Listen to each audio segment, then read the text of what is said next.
How much is this TLM worth? I have a ton. 51,000. Shit, I got like no, I use 0 TLM. I was thinking of Ether. Okay, that gets me 10,000 wax right now. That's pretty not bad. Nice.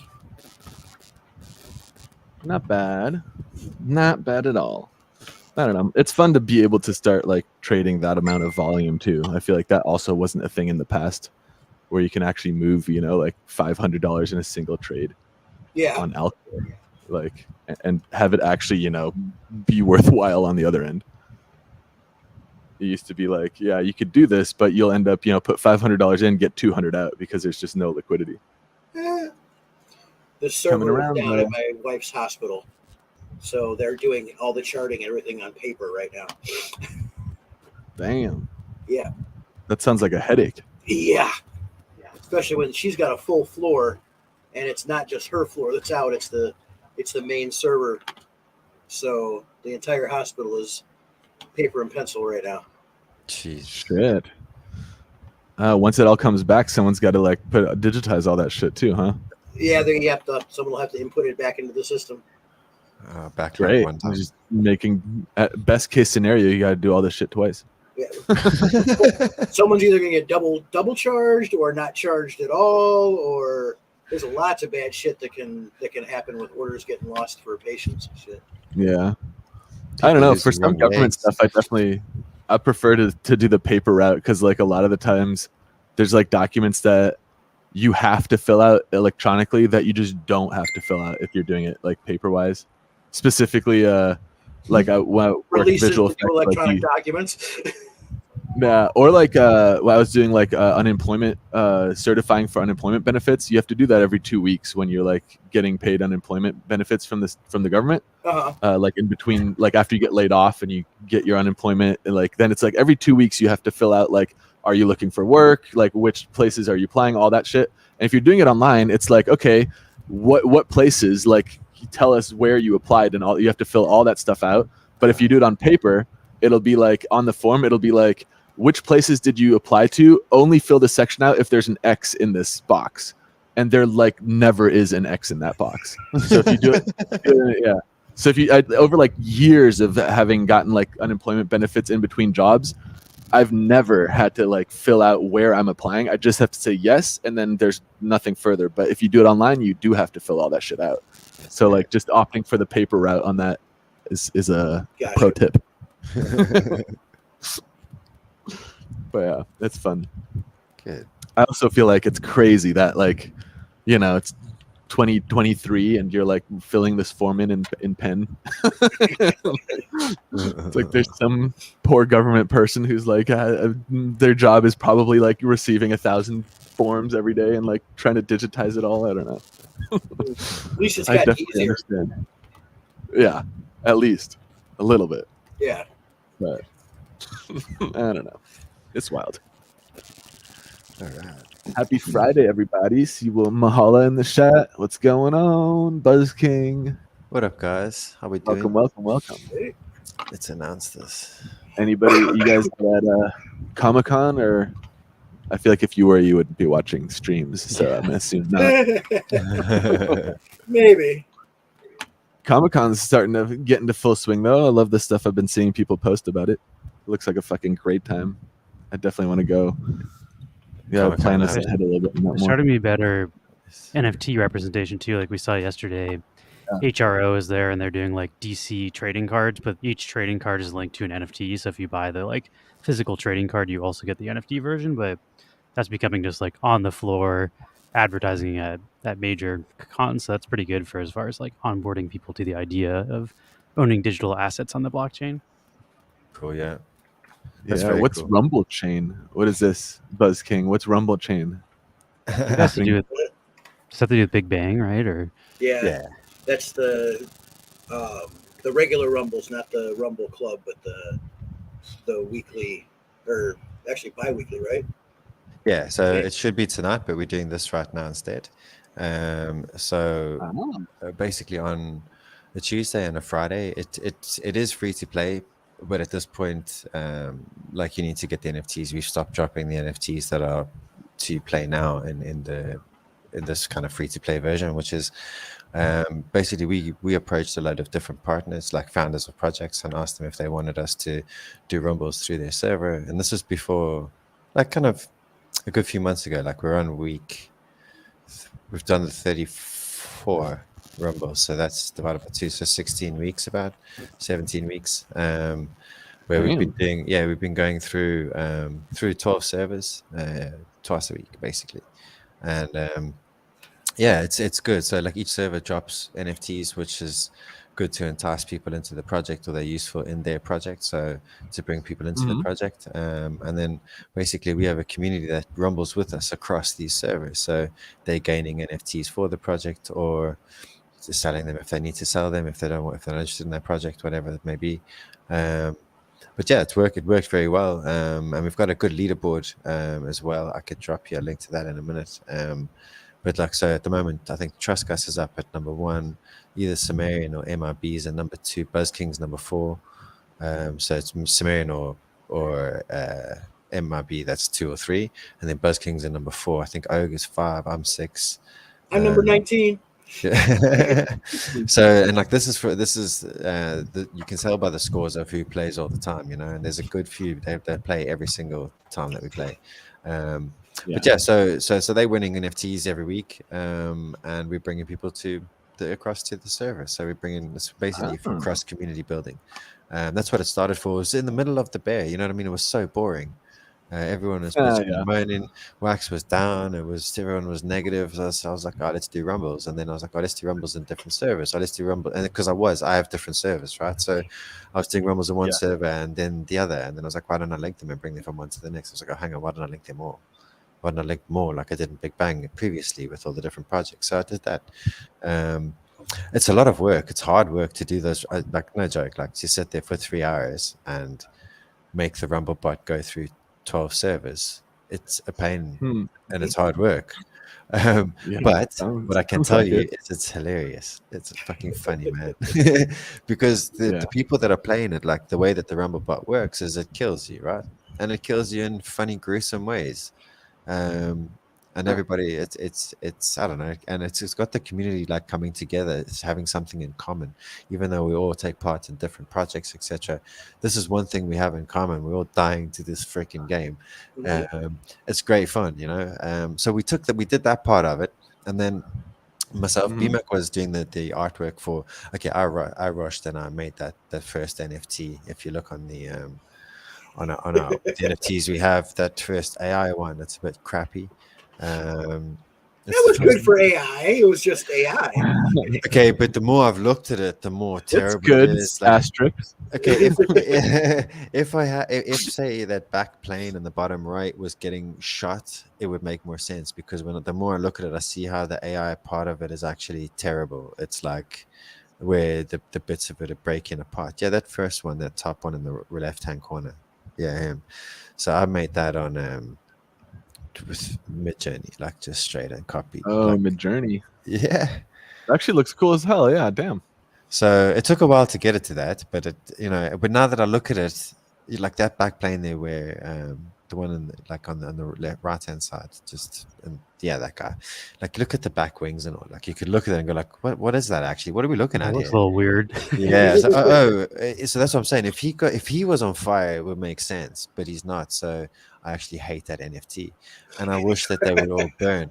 But the system that we've done is pretty good. So these space style NFTs that you can see are the monthly NFTs that drop every month, and when we finish, they can only be obtained by winning official rumbles or surprise bonus rumbles that we say are going to be not these guys. Now, these are a different story. They come next.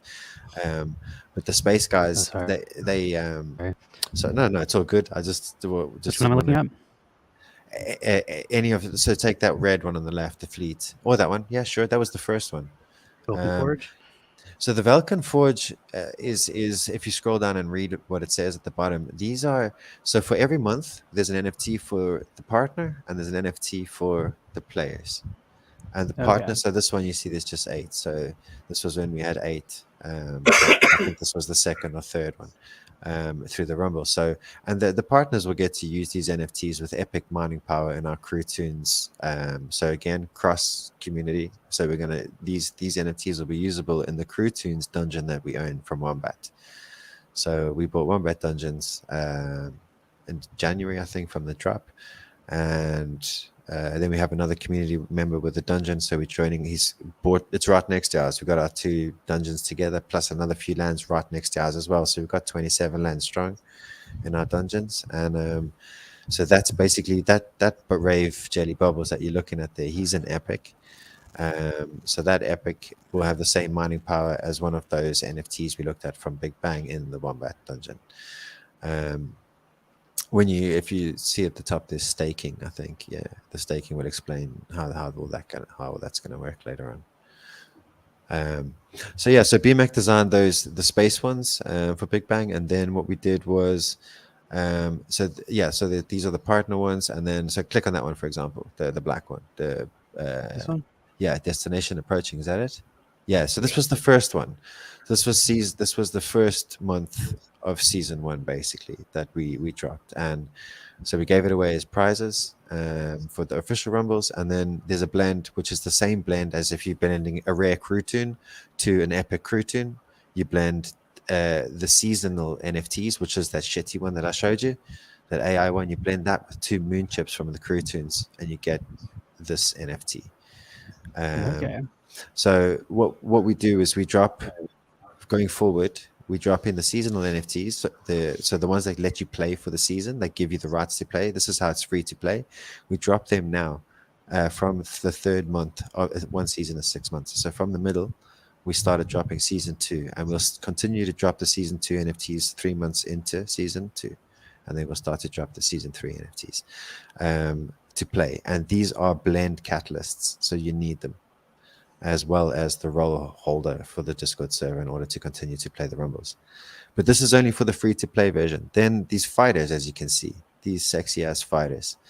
So what me and Bmac were like, right, he's got some more skills, he's got a whole story, he's got lore, he's got everything. He's like, what can we do with it? So we came up with this system of, he said he could code an RNG box, basically, which is, woohoo, let's go, a new fighter.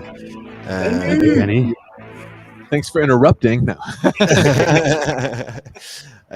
He said he was going to code us a nice box, an RNG box, I like to call it, but it's the Rumble Club Simulator. And basically, we sell these fighters each week, and they get entered into the box. And we'll do one later on without these cards. We'll deal with the forum and with the people that are watching. And what we'll do. Hey, what's up, Black Fang? How you doing, buddy? And what we'll do, pull stream and show us some skins, sir. That's all he wants is ever. It's just a bit of skin, right?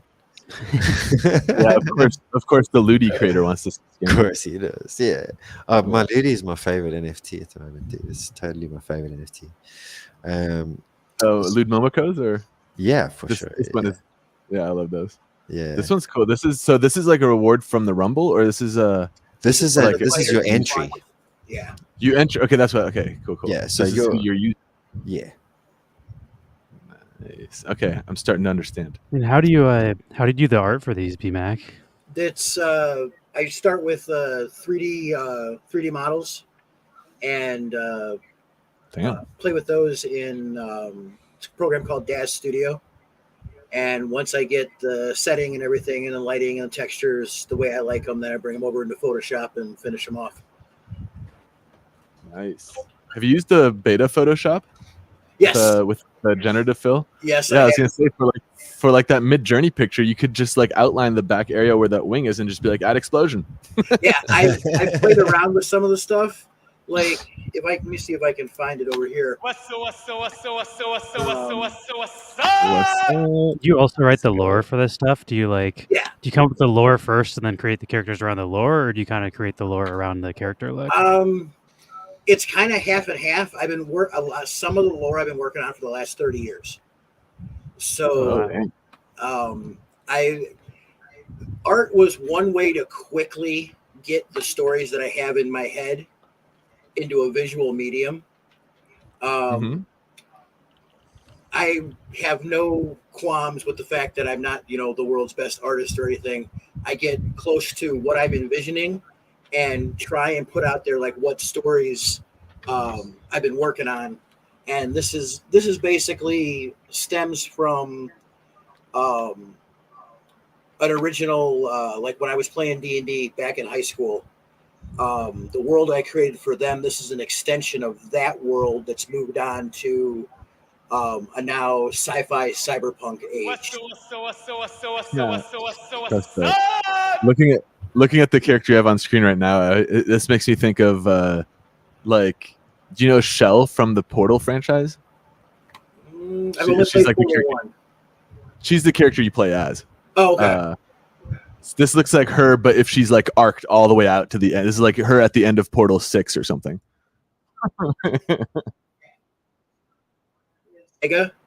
So they are full open, any genetic manipulation, any cybernetics, balls to the wall. If it doesn't kill you, it makes you stronger. Modifications to the bodies. And they think that they're the ones that should be ruling humanity, like, half the other factions. You give me, I worked at visual effects for years and years and years. You give me the same vibes as like, I work very closely with like the CGI teams. And a friend of mine is like the lead character artist over at Encore right now, but he does a bunch of stuff. But it's like really fun to watch him work because he'll be like working on like a CG character, like building the character, and I'll like come over to him and like, we'll talk about it. And he's like, he's got like the scar on the guy's face, right? And I'm like, oh, hey, that's a cool scar. And then he'll be like, oh yeah, and he'll just give me the backstory of how that's. And she's like, it has nothing to do with anything that's actually part of this project. He's just like, yeah, like everything he's built into the character is just like there's a reason for it, and he has like all of this stuff in his head. And I feel like I'm getting that same vibe from you, yeah. Bro, you're dead, right? He does that like when we're in chat in the Discord, like we'll talk about like Nikon and somebody else, and he'd be like, actually, that's Nikon's ex-girlfriend. They blah blah blah. Yeah, and it'll be like a whole story. Honestly, that makes for like really fucking good art because then everything ends up being motivated. Like it isn't just like, oh, he's got a scar because it looks cool. It's like, no, he's got a scar because there's a reason for it. And like, it's not just like, oh, it would be cool if he had this. No, it's like that's not how it works at all.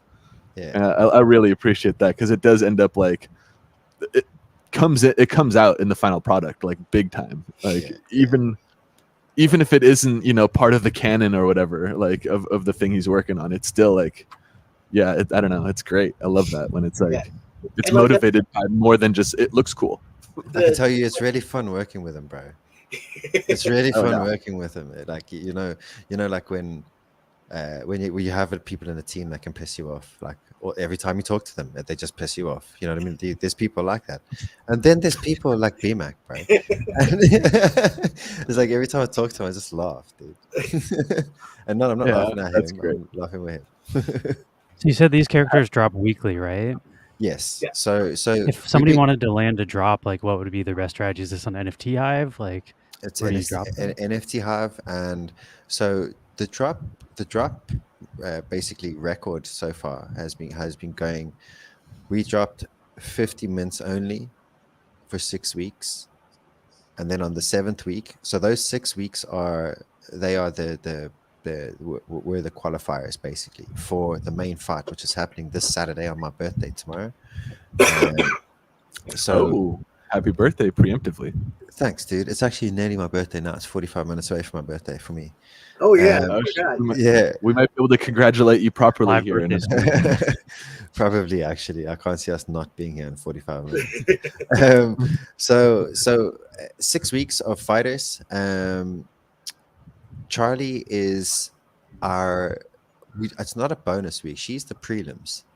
So the prelims are before the main card, which is going to happen tomorrow first. So at 7:30 we sold 100 mints of Charlie. It took roughly 20 minutes.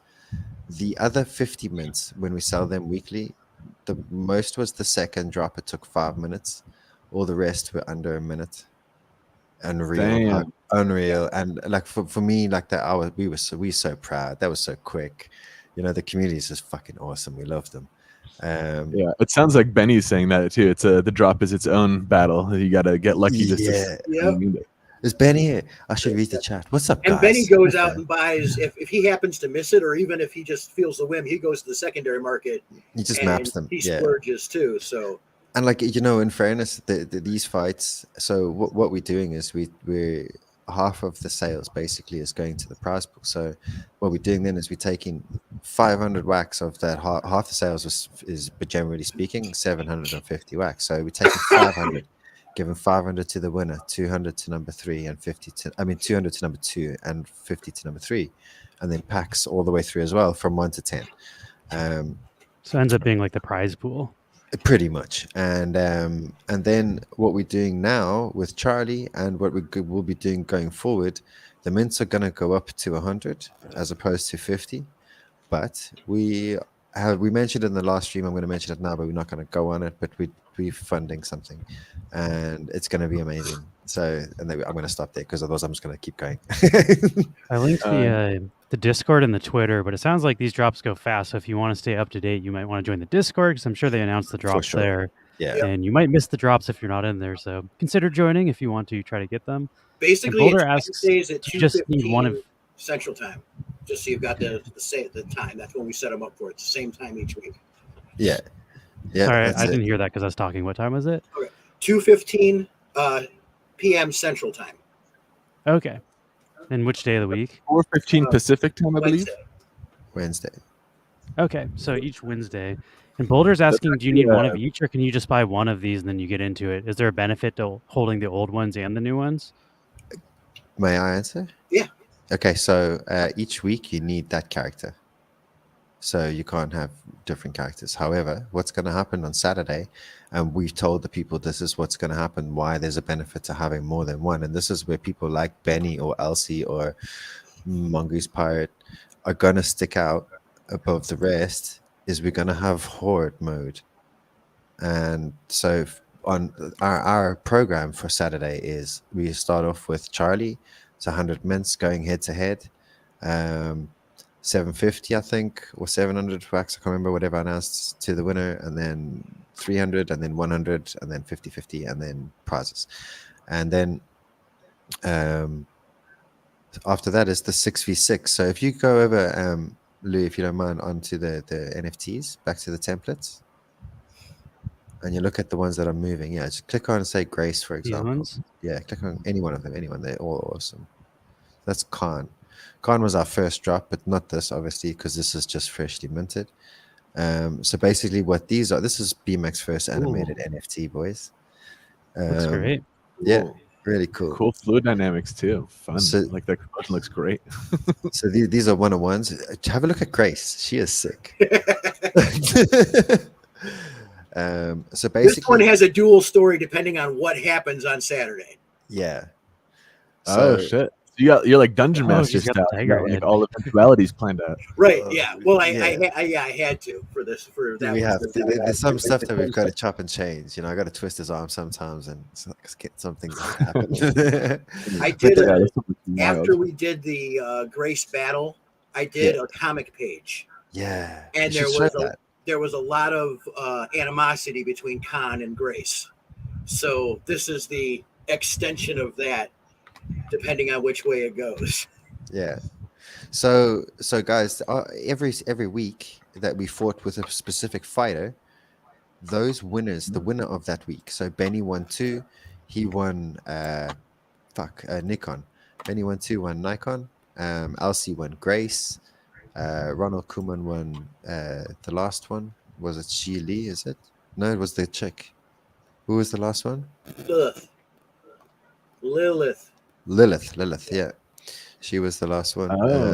But so these are one of like ones. And so basically, what happened is the winner of each.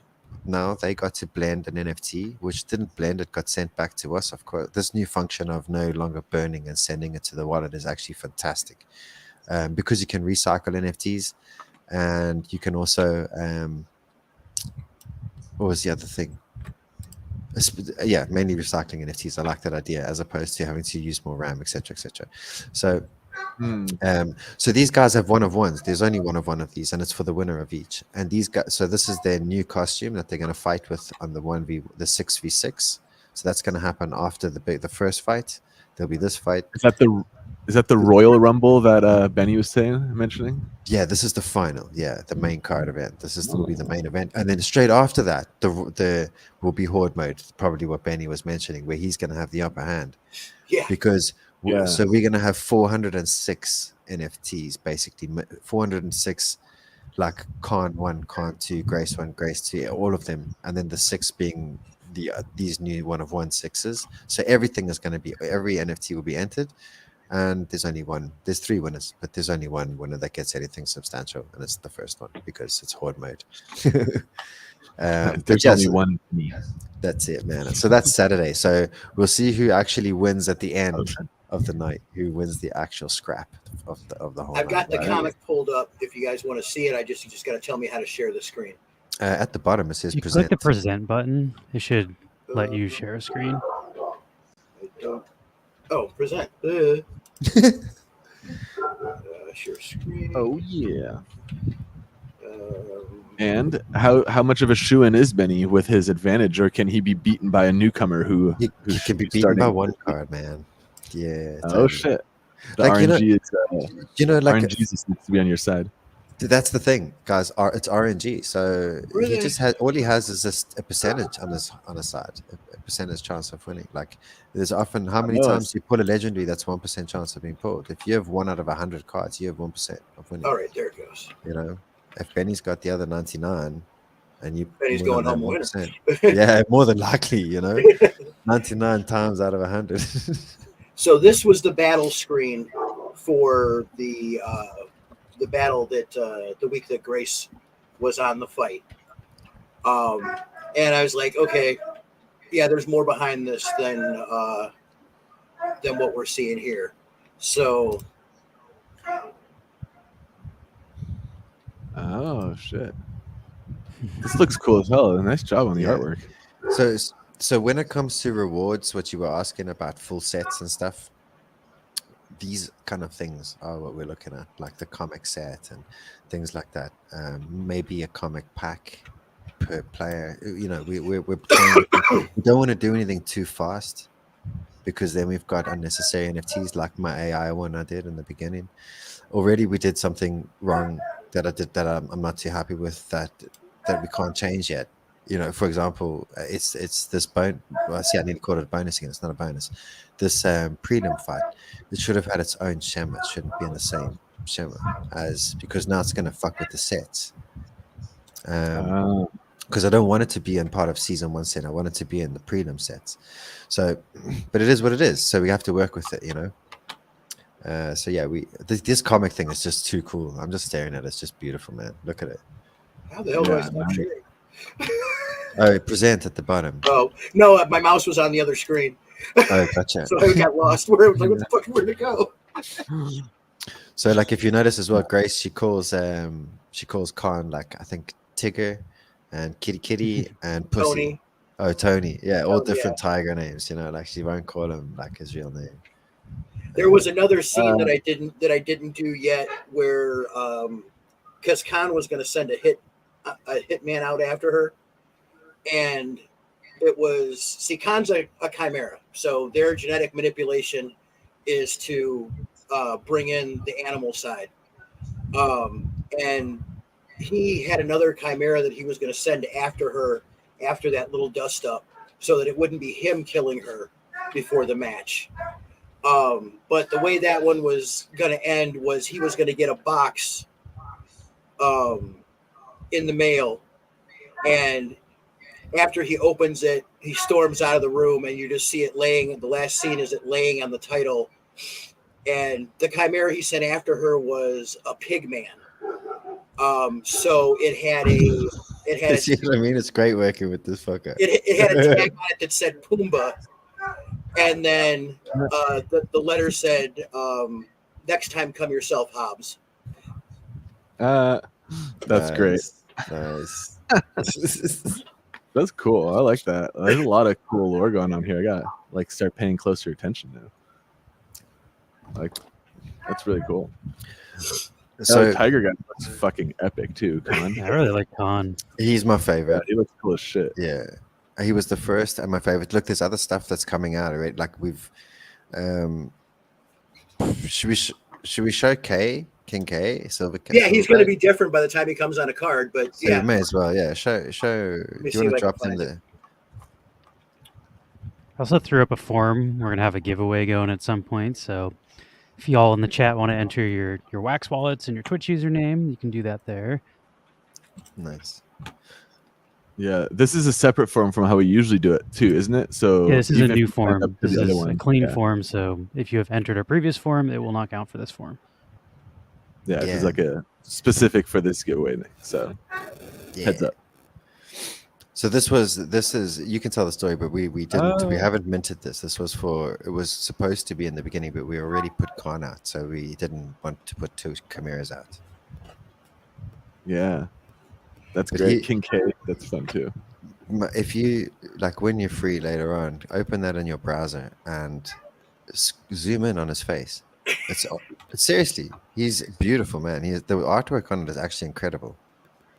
This one took a lot more fiddling around with because I actually used a base human model and then applied some morphs from the actual gorilla character, and then had to tweak them to get the shoulders and stuff, everything, so he could actually pose and stuff to work the way I wanted him to work. But he came out nice. Yeah. Damn, that's cool. He looks cool too. Like boxing 8 million. He will, King Kong. King Kong and Don King. He's the slaughterhouse silverback. Yeah. Yeah. We played around trying to figure out what to call him for the longest time. Yeah.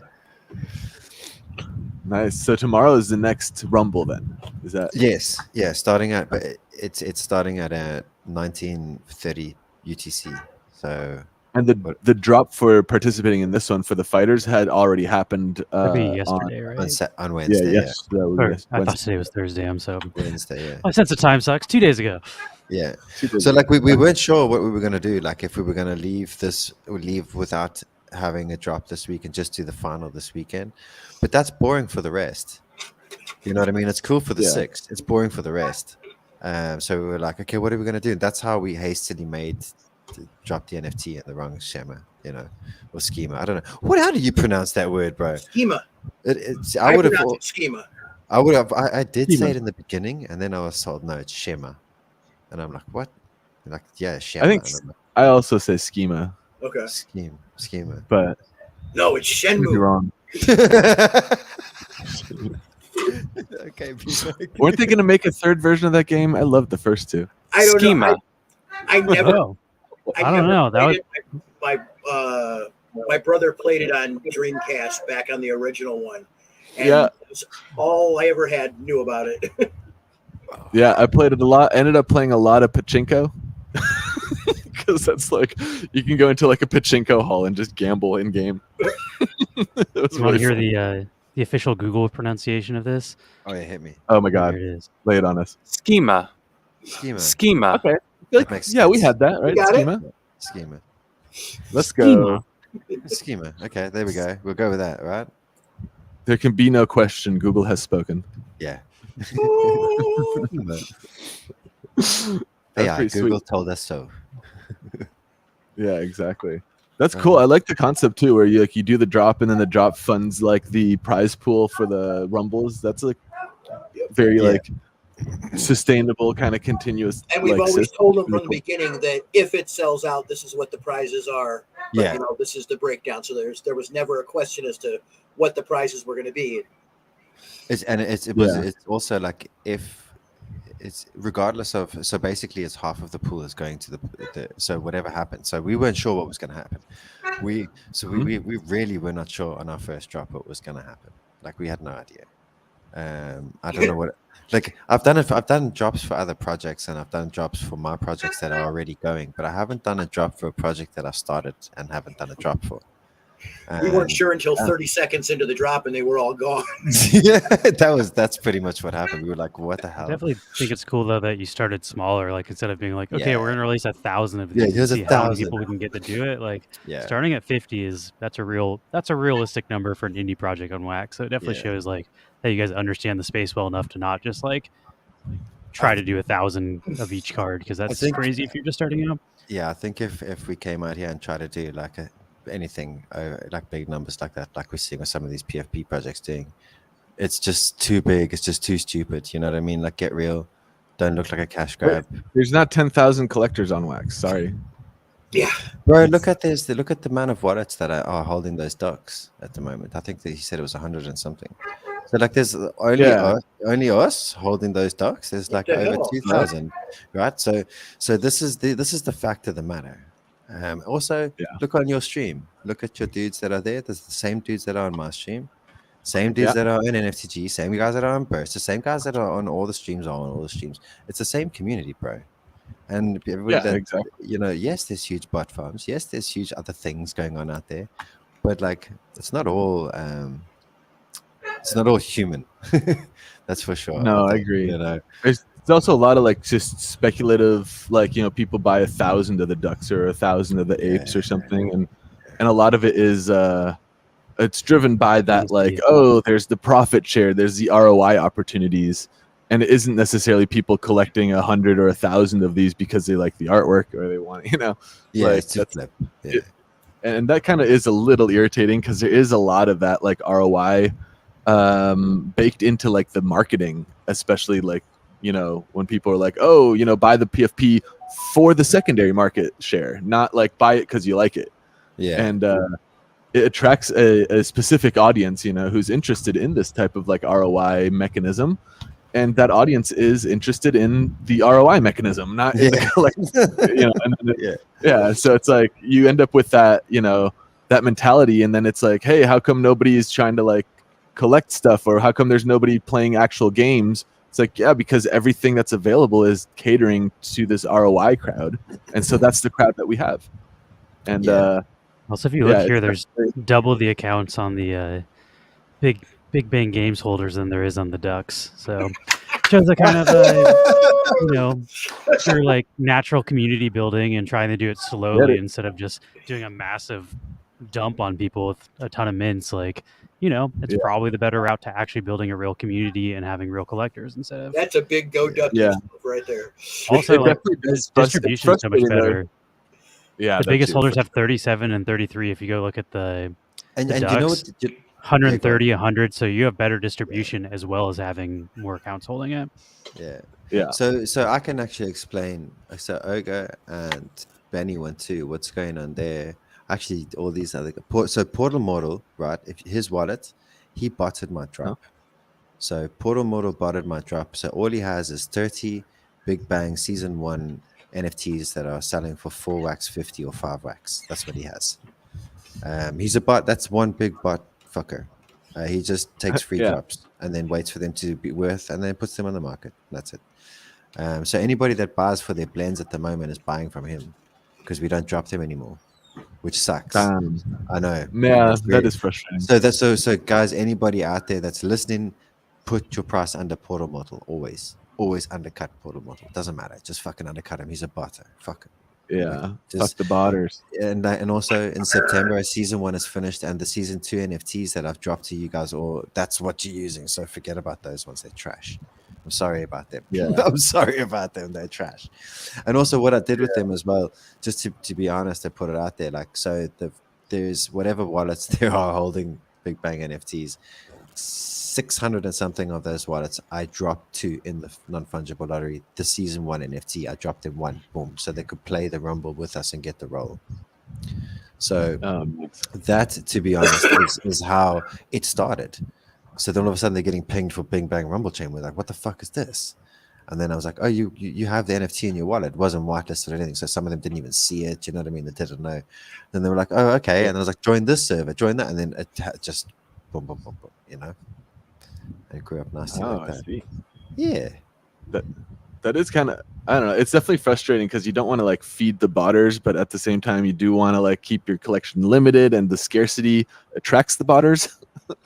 And really, also you really isn't can't like a onboard new strict- people for free without like Yeah, it's hard to exactly. like get free new people to join your project without also attracting the bots. It's definitely like a difficult dance on wax for all creators to not make it like whitelist and like exclude new users from getting it, but then also making sure your actual collectors get stuff. It's tricky. Yeah, and the guy, that drop was hidden. The guy did it on blocks, like he knew about it. Somebody that I gave the link to gave it to him. Well, we did like some tests for us when we early days of Neon Space. We were like, oh, how can we do like free drops? And we made like non-whitelisted free drops from like, test accounts that were test collections that weren't real collections. And literally 2 seconds into the drop, it was entirely claimed. And the NFT was literally like, hand drawn. Don't claim this. This is a test. This is trash. Yeah, I love it.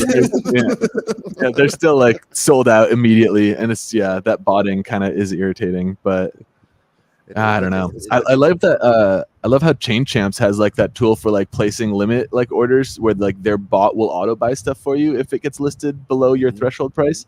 I would love to see them introduce some type of similar tool for claiming drops, because me as a normal person who isn't a botter, like I really can't compete with like people who are botting or people who are doing what they can to get an edge on me.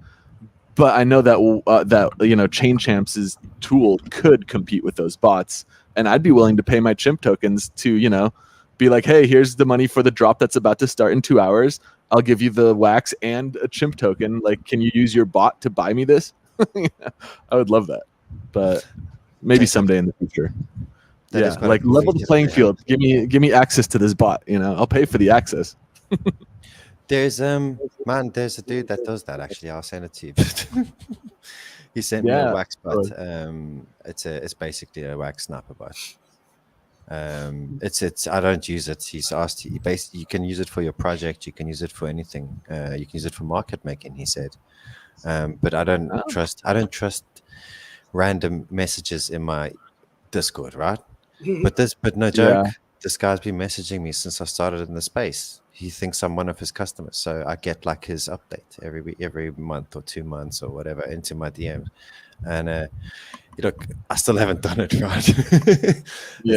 I'm something you invest on a new wallet, a fresh wallet, before you log in with your wallet with all the NFTs.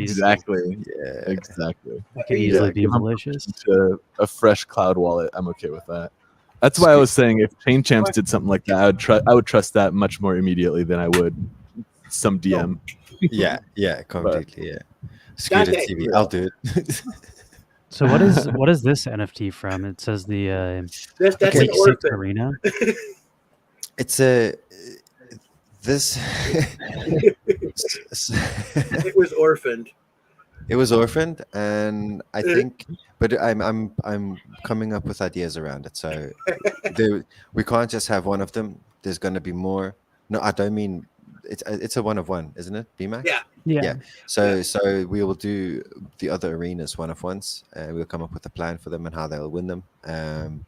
See, the thing is, guys, and I'll say this now and I'll say it again and again and again. I really can't stand NFTs that don't have an amount of utility, a reason to be out there. I'm not saying just a nice art picture. I get it. If you declare yourself as art and you're going out there as art, this is an art piece, then sure. For example, Bmac's art collection itself, right? But Big Bang isn't just an art collection. Big Bang is more than an art collection. So this NFT, yes, you can have it for art, but what's going to give it its value? Not just the art, right? So I want to find... So we need to find real utility before that gets given to anybody for any reason. It's basically, if you look at that, it's an arena. It was the arena, or it was last week's arena. And so that our whole concept of the arenas, if you look back in the beginning of our Discord announcements about what was going to happen with Big Bang, was an arena is going to be like land. But how can we talk about land right now? You know what I mean? So this NFT shouldn't be. So this NFT should not be on the market. Or shouldn't be there. That's what's going on there. But at the same time, it's fucking beautiful, and it needs to. I want it to be with someone, not us. I want it, of course, but I want it to be with somebody else. I want it to be somebody. I want somebody to be proud to have that. I'm pretty sure whoever does get it is going to be, especially because Lilith is she's a demon. Look at her. And man, the fire NFT of her is sick. That's really, really sick. Is that Khan in the background lurking too? Yep. Yeah. He's peeking, trying to find out, what her abilities are and shit. Yeah. Off with his head. Sneaky. Yeah, he's a tiger, isn't he? I can also pull up. He's great. I have my not safe for work filter on for streaming, but if you want to check out Bmac's art shouldn't collection, be anything recent that is NSW, but yeah. You never know, dude. Yeah. Even your membership one has got teddies on. Really? Oh yeah, Lilith is on there, or Lily's on there. I'll just click it to show it. Well, I linked it in chat. If chat wants to go look at it, if you like the artwork from at your own risk. Yeah, guys. Also, Bmac has a room in Non-Fungible Lottery and also in Big Bang server. He's got a Discord channel inside both those servers, so you can check out his drops. There's art there. Do you want to talk a little bit about the Non-Fungible Lottery? Because I know I've heard a lot about it, and I know you've been streaming it for a while, but I haven't actually participated in it, so I am a little curious about that. I definitely do. All right, I'll be right back. All right, Bmac. So it's a pity that it's called lottery, right? Because it's not a lottery. It is, but it's not. It's got lottery aspects, but at the same thing, like the ticket is 16 wax. We drop everybody that buys a ticket an earth chip. Earth chip is 11 wax. You know what I mean? Like it's so. Is it a lottery? Yes. Why? Because we've got other prizes as well. But we're giving everybody a prize. We're giving everybody an earth chip back. And what are the earth chips for? It's not just trash. It's not like just an NFT. You got it. Earth chip is our NFT token basically, and it's got a high value. Our crew coin is about the same value as the earth chip, so we try to keep it at the same value. And our crew coin is from Toons. Earth chip is from Toons. The lottery and Toons are separate because of Atomic Hub. It's supposed to be one project, and they wouldn't whitelist the lottery section of it, so which made sense. We are now, we're badged now, it's all good, but only in the last 3 or 4 weeks. But I started with the lottery in February last year, and and that was when I started streaming really, and it was great fun, and we've grown it really nicely since then. I think we were selling like 120 tickets or something like that. Now we sell 400 a week. We don't want it. We can sell 1,000. You know what I mean? We can put them up for sale, and we'll get people wailing in and going for the prizes. We'd have to buy a shitload more prizes. It'll have to be a whole big of a system, and it'll be much harder work. And it'll be worth the wax. And no way, bro. Yeah. Like no, that's not what we want at all. We want. We have a limit of four tickets per hour. I mean per day per hour. 4 tickets per 24 hours, right? 4 tickets a day. We don't like multi-counters. We call you out if you multi-count. We'll be like, don't do that. I'll say it live on stream. I'll be like, don't fucking do that, bro. If it's you, I'll say it to you. I don't care. I'll say, because you're taking an advantage of both the rest. And it's not fair because the rest aren't doing it because they can also do it. We can all do it. We just don't because we're morally good. Get your shit together. So basically I'll say that kind of thing. So we sell the guys are buying 4 tickets it only just gets over. It literally just gets over the reset. So 7 p.m. UTC they go on sale on a Sunday. So that's this coming Sunday, weekly 72 will go on sale. And by 7:20 or 7:30 on Monday they'll be all sold out on the reset. So it's just they just go, they fly. And the community that we're talking about there, again, you're looking at Oga, Benny, Monosuerte, or Buzz King. It's our community, bro. It's everybody. Jolly, like Sumerian's a mod in there, Spooble even. So we've got people from like Honeycomb side, we've got people from Wax side, we've got people from the Apes in with us. Like we've got so many different communities in with us, which is great because we don't concentrate on one community. We look at all different projects. So the way Mr. Squid is the main character in Toons. He started the non-fungible lottery, and because of him, we went with Sea Creatures for Toons, because we got the idea to grow more with the collection, which would then be part of the prize pool for the lottery. Then we got the idea to approach partners and grow our metaverse. If you look on the roadmap for these guys, it's actually an NFT. It's quite cool. It's all about finding friends and traveling through the metaverse or on wax, basically. And so we find cool partners. So let's just say I come to you guys and I say, hey, I want to partner up with you, Neon Space. You go, cool. We make some cool little deals in the background. We don't tell anybody until Saturday. I make a banging announcement. So like tomorrow I'll do an announcement saying if we have a partner or not. We don't have partners some weeks we do. It doesn't matter. You still have a savage prize pool. We buy it or we don't. It doesn't matter. So even if we had a smaller collection that had, that's really cool stuff, Lewis. Louis, I'll get to that on later with you. It's really cool what we did there. Yeah, it's so good, dude. And like again, like we take like the stuff we do we don't just we do come up with it in seconds, but it takes us months to like pull off. You know what I mean? Yeah. So like even what we were just saying, he showed it with Black Fang. Black Fang was this is the original Mr. Squid, dude. Drawn by Yer. He was the original designer. So 2D with this kind of pencil style as a common. You can blend 2 earth chips to get this. So that's how 2 earth chips equals a common. 1 earth chip equals one earth chip equals a sticker, and then a common and a common and a 2 earth chips gives you a rare and a moon chip gives you a rare, 2 moon chips or something gives you an epic. But anyway, you climbs your way up through the blend system. It's all on Nifty. The blending system is savage. I'm not sure if I missed it, but what do you potentially win with the lottery ticket? Oh, go to the website. I'll show you.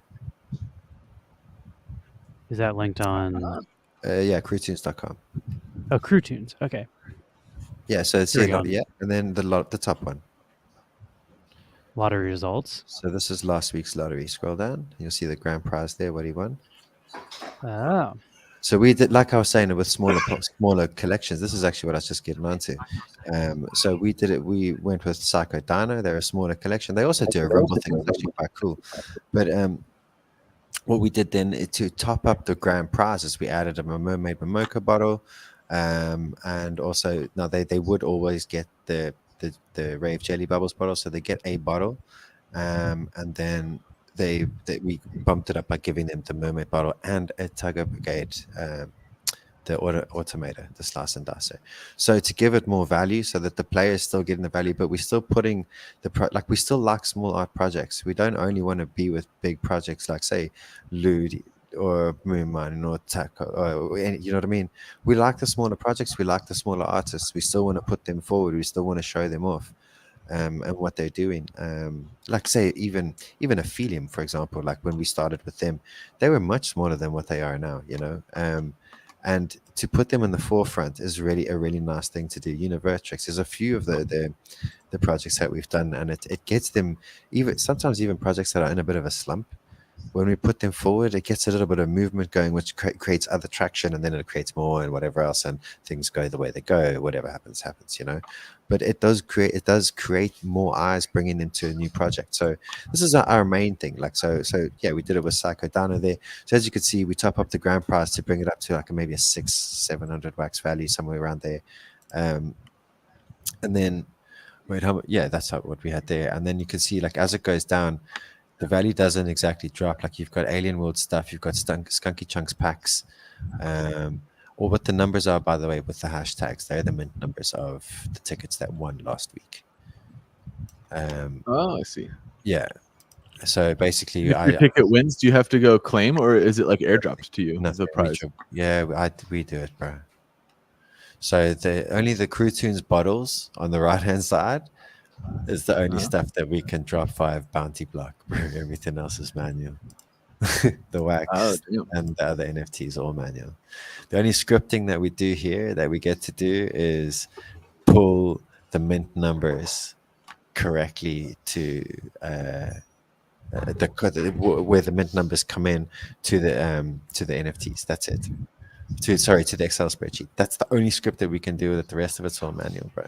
It sounds And like a it's lot fun. of sending. It's a Monday. It's a Monday morning job. It's Monday. It's like yeah, Mondays Marcy, are. stop it. Sorry, my dog is mad at that's someone okay. walking by. Yeah, so like even the Totsi incubator pack and fleshy egglet, I think if I remember correctly, like that's like 160, 180. Or like a lot of them, they're all great. Scroll down some more for us. Let's have a look what we had last week. I don't really remember. Like I go and shop. Like today, I was supposed to do shopping. I'll probably do some shopping tonight. Some more shopping tomorrow. Some dungeon items. We got some taco extractors, Cryptia skins, Brigade, more taco. Nice. Yeah, so like that's last week. This week I haven't even started yet, bro. It starts today, tomorrow. Getting the prizes. And once we have it sorted out, I'll do the announcement tomorrow. And then Sunday starts and the lottery starts. We do the sale first. So we will sell next week's Sunday's tickets on Sunday at 7 p.m. UTC. And then at 8 p.m. UTC, I go live for the previous week's sales draw. So I do the draw live. So everybody gets to see what they're winning right there and then, you know. Weekly 71. Why does that say 0 out of 4? Oh, available. I thought it was like, they're all sold out. Yeah. So they cost 16 wax. Is that just consistent always? So to be honest, no. We actually did add a step for them of how much it should cost to the dollar. And we just haven't gone up to the dollar. We're supposed to be at $1. Okay. We just haven't done it. Like we don't want to go so high. And also it's dropping nicely at the moment. So let's just see what happens. It's coming closer, you know? Yeah. So Toons is like it's magic. If you go to that's perfect. How does it work? Is spot on actually. So basically, you can get your tickets for every ticket that you own on the Monday after the prizes. When we do the delivery, the ticket we drop an earth chip to each ticket for each ticket you have. You blend the tickets after we do one cycle is 5 weeks long. The first 4 weeks of a cycle, if you look at the bottom tickets on the left-hand side there's a yellow one, a red one, a blue one, a green one. Those 4 are the weeklies. And then those 4 plus 1 earth chip will blend you the bonus ticket. So that's your bonus week. And the bonus week, they don't buy tickets, they just blend tickets. And we buy NFTs and load up the prize pool. So they get a free week. That's exactly it. There you go. See, Monosuerte is familiar with the process. Oh yeah, definitely. Yeah. Crack Nordic, what's up, buddy? How are you? Inadequate, nice. What up as well, bro? Nice. Then I'm 666. You are 666. There's a section bridge. Right on. That's pretty dope. Do we already know what the prize is for the next giveaway, or have you not done the shopping yet? That's what I was saying. I was supposed to have done that today and tomorrow, and it's my birthday tomorrow, so I'm going to be probably quite generous shopping tomorrow. We'll see what happens. That's why I'm gonna. So if you haven't participated, this might be a good one to get into it. Yeah, the tickets now, the floor on the market has risen substantially. I think it's like in the high 20s or 30s now. Okay. What's up, Scooter? Thanks, buddy. Thanks very much, man. It's not too absurd if it's 20s, or I guess it's like 2x from the drop price, huh? At 16. Yeah, it's not bad, you know. Like not even 2x. Like I saw, if you look in our Discord server, you see Benny 1-2s mapping them on the market for between 23 and 27 max, which is not too bad. Ben's got a great little bot. NFT Hive has a great bot where in all my servers I've got this bot now where it tells all the market sales, and so you can just keep your eye on Discord. It's great. Yeah, what's buying, who's buying. That's true. Cool. It's also a nice way to get those honey token kickbacks if you're participating. Entirely. It is. Nice. What are the odds of a ticket winning? Okay, so on when we do 50 mints, the odds are 2 out of one ticket is 2 out of 100, I guess. So you got 2% odds on your tickets. It's not Not bad. 2%. Is it 2%? Right? Yeah, if there's 2 out of 100 100 tickets. is 2%. Yeah, it is 2%. So, but there's so you can buy 3 tickets. If we sell it, yeah, it's like 50%. If you buy, if you buy, you can buy. Sorry, when we're doing 50, you could buy 2 tickets each. Can a ticket win twice, or is like each ticket only able to win once? In the Rumble, in the official, no, your ticket dies. If it dies, it dies. It doesn't revive, unfortunately. Not yet, anyway. We could actually work on something like that. We haven't got there yet with the bot. But we are, like I was saying, we are trying to fund something else. So we are relatively happy with the system that we have going on now for this. We don't need to progress this. All we need to do is keep the people happy with the prize pool. If we can keep the community winning a lot of prizes, a lot of wax. I mean, not prizes, wax. It's about the wax here for me. It's all about wax. Yeah, we're on wax, for fuck's sakes. So if these guys, if like 500 wax is a chunk of wax to win for a ticket that you buy for 30 wax. So no doubt. Yeah. So more than 10x. Yeah. So I think it's like if someone would message me, I would always buy them. If someone message you, what? Can someone send me Elsie? Oh, Elsie. Okay, Elsie's all over it. Elsie's also quite big into it.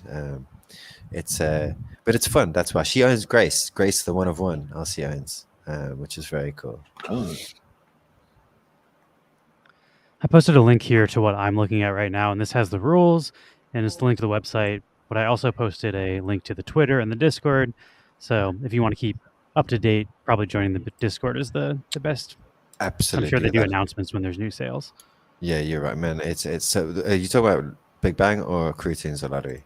It would be nice if there's all one server. It would be great, but it's not.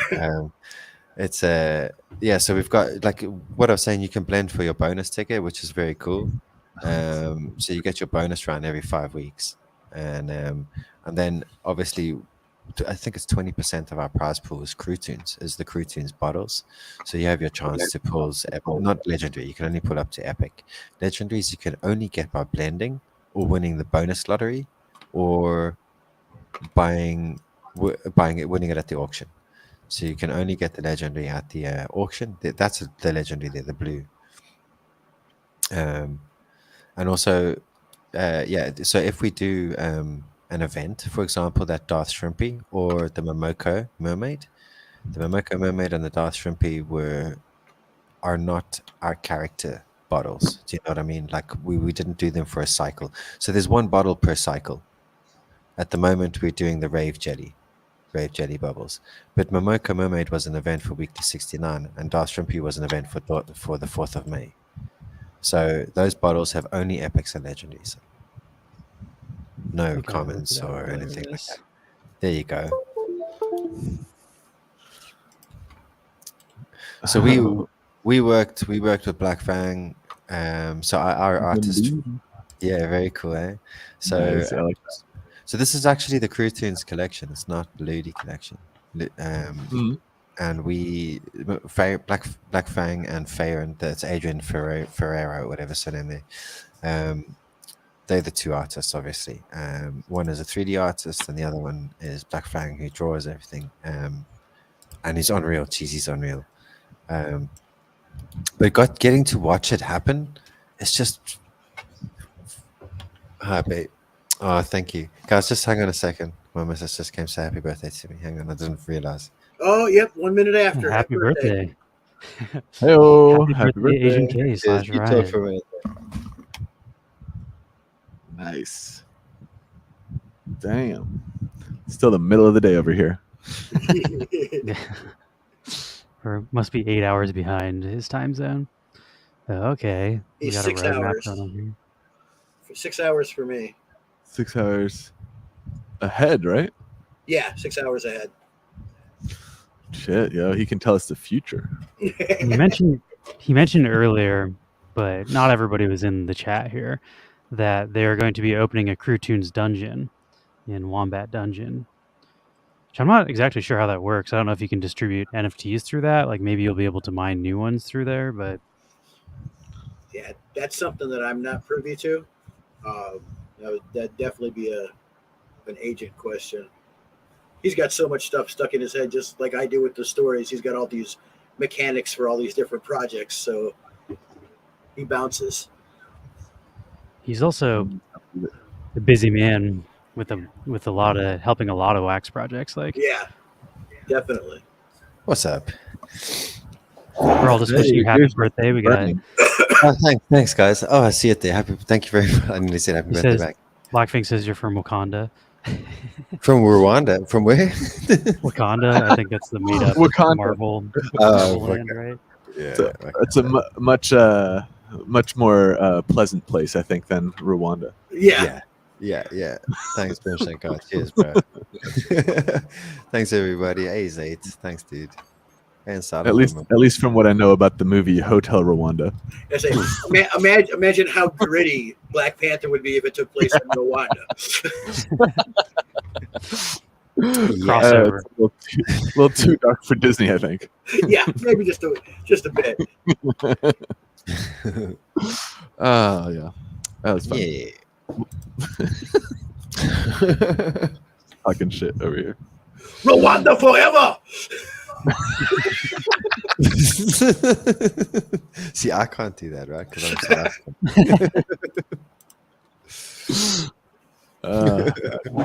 South I got to get some water real quick. I'll be right back. But if you wanted to talk on, I have the roadmap pulled up here. Not everybody's in the chat when you're talking about the dungeon, so I was curious how that works. I can also hear you in the other room because Max and I live together. But I'll be back. Here, I'll show you. Okay. If you look at my screen, you'll see Lewis come in here in a second. Check it out. Ready? Okay. Okay, cool. Special guest star, Lewis. So how come you guys aren't just chilling together? I'm chilling on this couch. Lewis is in his room. He's got his central command kind of set up. He's got his stand-up desk. We could do like a shared couch stream one of these days, but I'm like in the living room. Yeah, and my screen is the living room television. Oh, so you gotta look so far away. Wow. Oh yeah, dude. See, I think I'm pretty sure it was my very first stream watching you, quite some time ago, and I looked at. I was talking to Burst. I think I was actually in a call with Burst at the time, and I was like, "Bro, who's this Max dude?" And he goes. The guy on the couch. I was like, yeah, he's just lying on the couch, like no fucks given. And he goes, yeah, man. He goes, yeah, man. That's fucking Max, bro. And I was like, brilliant. So first gets me. Yeah. I got a question. Am I just psychotic, or did you guys have a third person that was? There on used the to be. stream? Oh.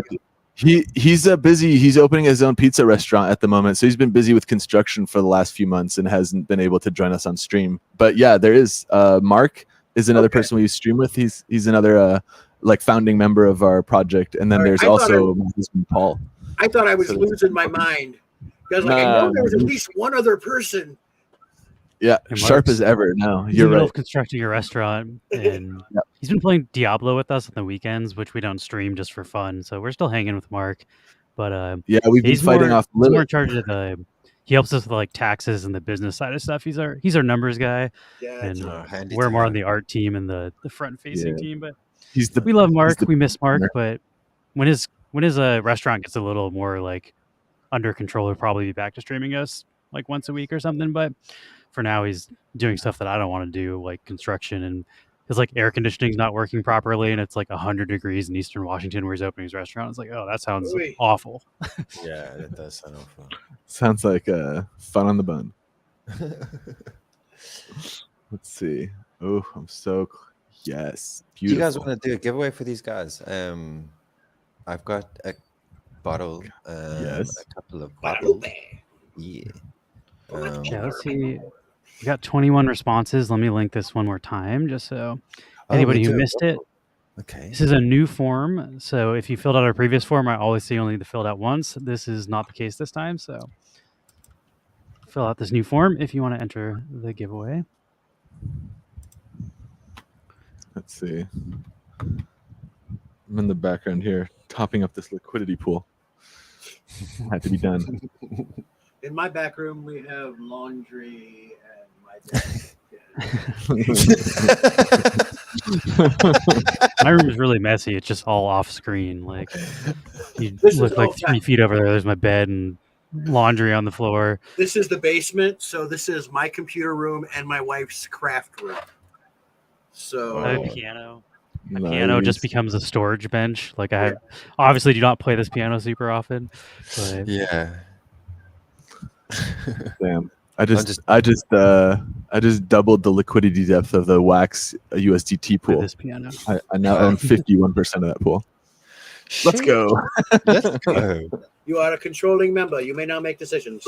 Yes, you now Yes. own Wax USDT. I'm just waiting for Alcor to drop their own token and incentivize these pools. I'll be I'll be living large. Yes. Excellent. Nice. Excellent. I just did that.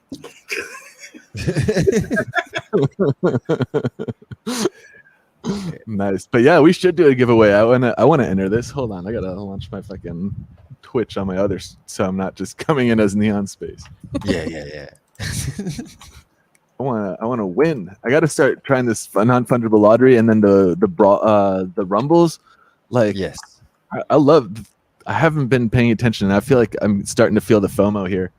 Oh, I've been seeing it, like people talk about it in the Atomic Kings Telegram, but honestly didn't look into it far enough. Now I'm also feeling the FOMO. I was like, crap, now I can't get a con from the drop Yeah. price. Like, but I might have to No, get you one can't. anyway. The con's gone. Yeah. But you know what? There's a couple of people that have them that bought them on the first drop that definitely are going to put them up for sale and probably don't know what they're worth. Because, like, for example, some founders of projects that want to just support me on the first drop, I guess, they have them in their wallets that will never look at them again. Which is interesting because I want to tell them to sell them. I'm going to say, hey, sell that. You don't need that. Because there's only 50, right? So people are going to want them. Yeah, I think the first 2 or 3 I bought 2 and gave the other ones away in contests on those first couple of drops. Yeah, I've been buying more than one pretty much each drop, but not for me. I'm buying for Palpush from Tales of the Crypto because he's always training at the same time. And that's the other thing too for these games. I don't think we mentioned it. If like when we bought Con, if we would have won that battle, the prize money and all this and everything we would have gotten rolls over to the winner of the next week. So we're not taking anything from the prizes. It's going to just roll. It's going to keep rolling over if we're one of the winners. Yeah, we have the NFTs to collect them, not to win them, not to win the wax. We don't want to win our own competitions, right? So, even if say Bmac came first and I came second, that's 700 wax, and then Adrian Minotto, if he was in as well and he came third, that's 750 wax. That 750 will roll over to the winner of next week. So I think that's pretty decent, you know. I think it's a decent way to let us buy and take part, because we are, in fairness, getting our numbers then involved in the RNG. We're killing off other people, and also wasting a kill when we get killed. So I think the only way to pay for that is for us to, if we do win it all, to give it back to the community the next time. Yep. I'm just trying to find something and I can't find it, and it's really right. I sent you a list of wallets on Discord as well. I already sent them through the duplicator list, so it deleted any duplicates. Nice. And let's see, Boulder says, just sold a PFP to Wax, I think, but Atomic Hub doesn't show me what I sold. What wallet did you sell it from? Did you get it scooped by HZAU.wham? Did you just make a payday? I think he had the number 2 ranked duck, so he might have just, if that was listed, you might have done well. Holy smokes. Oh yeah, I'm in the chat trying to say, if you don't see it on your Atomic Hub history, check on the Block Explorer and you're looking for a transaction from Atomic Market. Yeah, Buy.magic, it says the last, it's funny, I know your wallet, I'm already on Buy.magic. And I also don't see it. The last one says that you sold a standard pack from Stranger Things at 1:59 a.m., but that's definitely not. Let's see, I'll look on the Block Explorer. I see Atomic Market buy. Holy crap, is that 59,400 wax? Let's go. Oh, so he did just do that. Congratulations. Congrats, dude. Who was that? Boulder Magic? Boulder Magic. Get the Someone rank bought up. them Congrats, now. dude. July Hey, 21st. Yeah, it's 59,400 wax. Get it? Nah, He can buy himself some Lord of the Ring magic cards now. That's not enough to get the one ring that rules them all, not the one of one, but you can probably get some sweet. somebody already found it though. Yeah. And you have to Let's pay whatever go, they're charging, which I think is Yeah. like several $1 million is what Yep. they're trying to get for it. Yeah, if the front end of some type of like service that you're using that is built on top of Wax, such as Atomic Hub, doesn't see something, you can always check your transaction history on your wallet on the Block Explorer. That's how I just saw this transaction. So you just go to block like Wax Blocks or Blocks.io or something, type in boulder.magic or magic. What did I type in? Buy.magic. The easiest Magic, way is and then to just look at your. scroll down and there it is. If you're used to using Atomic, go to your inventory, scroll all the way up to the 3 dots, it's an arrow now by your name. You click that and it'll say load on blockchain. That'll load up blocks and show you all your transactions right there. Yeah, I also just did transfers. If you click transfers, you can see he transferred that to the market when it sold. So even though the sale doesn't show up, I'm pretty sure this is the one he sold, right? Let's see, we can look at the. You can click the transaction there. Get it, dude. That's huge. Fuck yeah. You'd love to see it. 66,000 wax. So let's go. So yeah, on Blocks, I only see what you actually got from the contract. So after fees, 59,400 wax in your wallet. Get it. Damn, that's still a lot of wax. Take that. That's $3,000. So Yeah. let's go. Congratulations. There's Love to see it going to people who are in the community and buying and supporting projects. So Totally. LC, Yeah. it happened to LC, happened to Jolly, happened to Boulder now. Very cool. Very cool. I'm really stoked for you guys. Damn. Yeah. I'm waiting for Hazu to buy that Mint 1 Fleet Maneuvers. also, funny. I don't know if he knows how this collection works. 660 honey. There's a chance it won't be ranked 2 anymore, because they haven't all been minted yet, and this is not like a pre-minted one. Like the other ones, when you buy the dropout, all the rarities are set. This one, people still have the eggs, so somebody could trade in the eggs, and then that one could go. If it has all the same traits as that one, -1, that one could get way less rare. So, I've still got 4 eggs unopened myself. yeah, I also want to open mine just to see if I can make his rank go down. But That's true. If yours has a wax hat, then that rank might start going down. Or if it shares any traits with this one, it'll make that go down. As That long one's as nobody definitely pulls any more crowns, I'm good. I've got 1 of 10. Let's go. Damn, nice sale though, dude. I'm excited when people like real collectors in the community get like a huge hit like that. Let's kick ass. Okay. I've got Way to go. when you're ready. I think. Oh, that's why mine went down. There 5 more loots were pulled. it is kind of interesting having the dynamic change the rarity score. Kind of like it, but then it's also definitely if you're trying to hunt rarities on the aftermarket, you can get screwed. So Yep. I don't know. It is kind of fun though. That's dynamic. Yeah. Yeah. The only problem Way with to that get it. too is the availability of every pack getting ripped on any project It's is slim to really none. low. Yeah. Yeah, it's not gonna happen.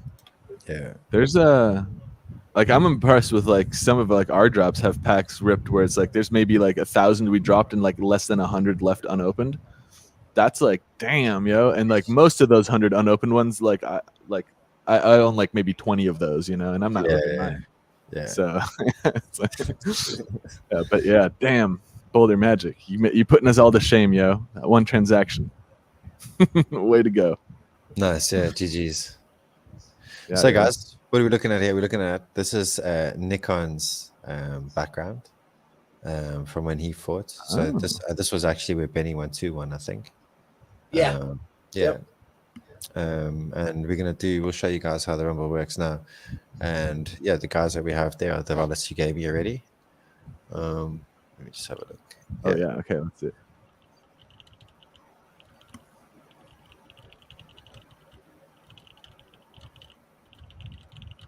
I was just looking at the bottom wallet there, and I'm like, man, I know this wallet. Really? I'm like, is that so and so? Yeah, it's yours. I know all of them, but this one here, I was like, this is puzzling me because Bmac is sitting with us. All right, guys. So basically, there was a little window here that I put the names into, and I just pushed add fighters, and now I'm going to choose a bounty. Oh, we have already. It's you. I'm the bounty. Woo! Oh, it's because I clicked you actually. I wonder if I could click you That's off. fine. No, Just leave it. it's you. Right, so you can fight, and there we go. So, this is Buzz King killed JL3. Oh, sorry, Zayt is gone already. JL3AW just got wrecked. Yeah, graveyard. Cyberkinetic enhancements leaving him defenseless. Sorry, Zayt. Yeah. I do not know these two off the top of my head, but this is the gist of it. Killed them with a precise arrow shot from a longbow. And we're going to go all the way down to the 16 left. That's how we get the graveyard as well. I'm not going to talk too much about it. We've got some updates made for tomorrow's fight. We'll call it that way. You're still alive, Bmac. You had some kind of virus in his cyber deck. And then I'm just going to kill you all quick so it gets over and done with. This is how it goes. But, you know. Okay, 2 left, 3 left. It's between Jolly and Buzz King. Let's go. Oh, damn. Buzz King's been crushing. You killed me. Oh, he does, yeah. Let's go. It's Buzz King. And then we got a leaderboard. My money was on well. you, Buzz King. I knew it. The leaderboard does not work anymore. Yeah, it doesn't work anymore. I can actually see there's a reset button behind there. Can you see it there? Oh, yeah. Yeah. Oh, yeah. Well, see, I remember I took this out of a recycle bin. So who knows which version? Yeah, who knows which version this is? Because if you look at my recycle bin, it's just full of these because we play with them all day long until we get it right, you know. And in fact, one of the things that I congratulated him on today was I think we have our final one, bro. It's perfect. All we have to do from now on is change the picture. Spot on. Yeah, it's spot on. We've got the right idea. We've got it, and it's not what we're looking at now. Obviously, it's another version. It's got more features that we can use, more buttons for me to press, but only at the right time. Like as you can see, this leaderboard button, and the reason why that reset button is hidden. Oh look, I managed to reset it. You got it. I got it, but I didn't get the leaderboard. So like, oh look, it showed the winner. Oh, it just showed him, but it didn't. Oh, so actually, you know what? It showed the winner who it was. And it's showing him. I can't do it like that. Oh, there we go. Yeah, so it's Buzz King. Whoever 4CBI would have got, he got that off Buzz King, off the bounty. Sorry, I should say. Killed him. And that is who Mad won? John's PT. Mad Jonas PT. Oh, Mad Jonas. Cool. Nice. This is here. I read that real wrong. Yeah, Mad Jonas. Yeah. Mad Jonas. I think this Rumble would make it. This really makes me want like people to use those like custom names more. You know, like all the .wham ones. Yeah. So what we're doing is let me bring up a sheet quickly for you.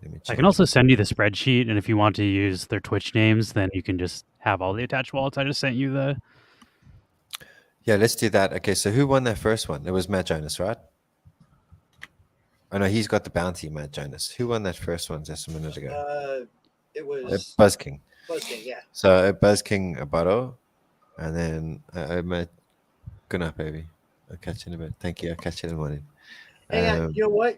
You want me to do a quick removal of the background on the new one and send it to you real quick? Yeah. Okay. Yeah, because it works better. Yeah, give me like 2 minutes. Yeah. Don't remove the background, just change it. Okay, that's what I mean. Yeah. Those look like shit. Just look like coding. Buttons, random buttons. Shut up, bitch. It's nice to work with him all day, right? It was about that much honey. Buzzkill. Sorry, I was just laughing at Buzz King's comment. Buzz King gonna buzzkill. Yeah. Nice. I'm curious how much honey you got for that sale, Magic. So Elsie, can I share what happened with you? Hopefully that's how it happened. Because so Elsie's was a similar amount, and she got over 700 honey. Fuck yeah. Yeah, fuck yeah. That's exactly what I said. I was like, what? Yeah. Give me that. No, that's like another 1,400 wax or something, Straight up, yeah. including price impact. Yeah. I'd say she just staked it straight, bro.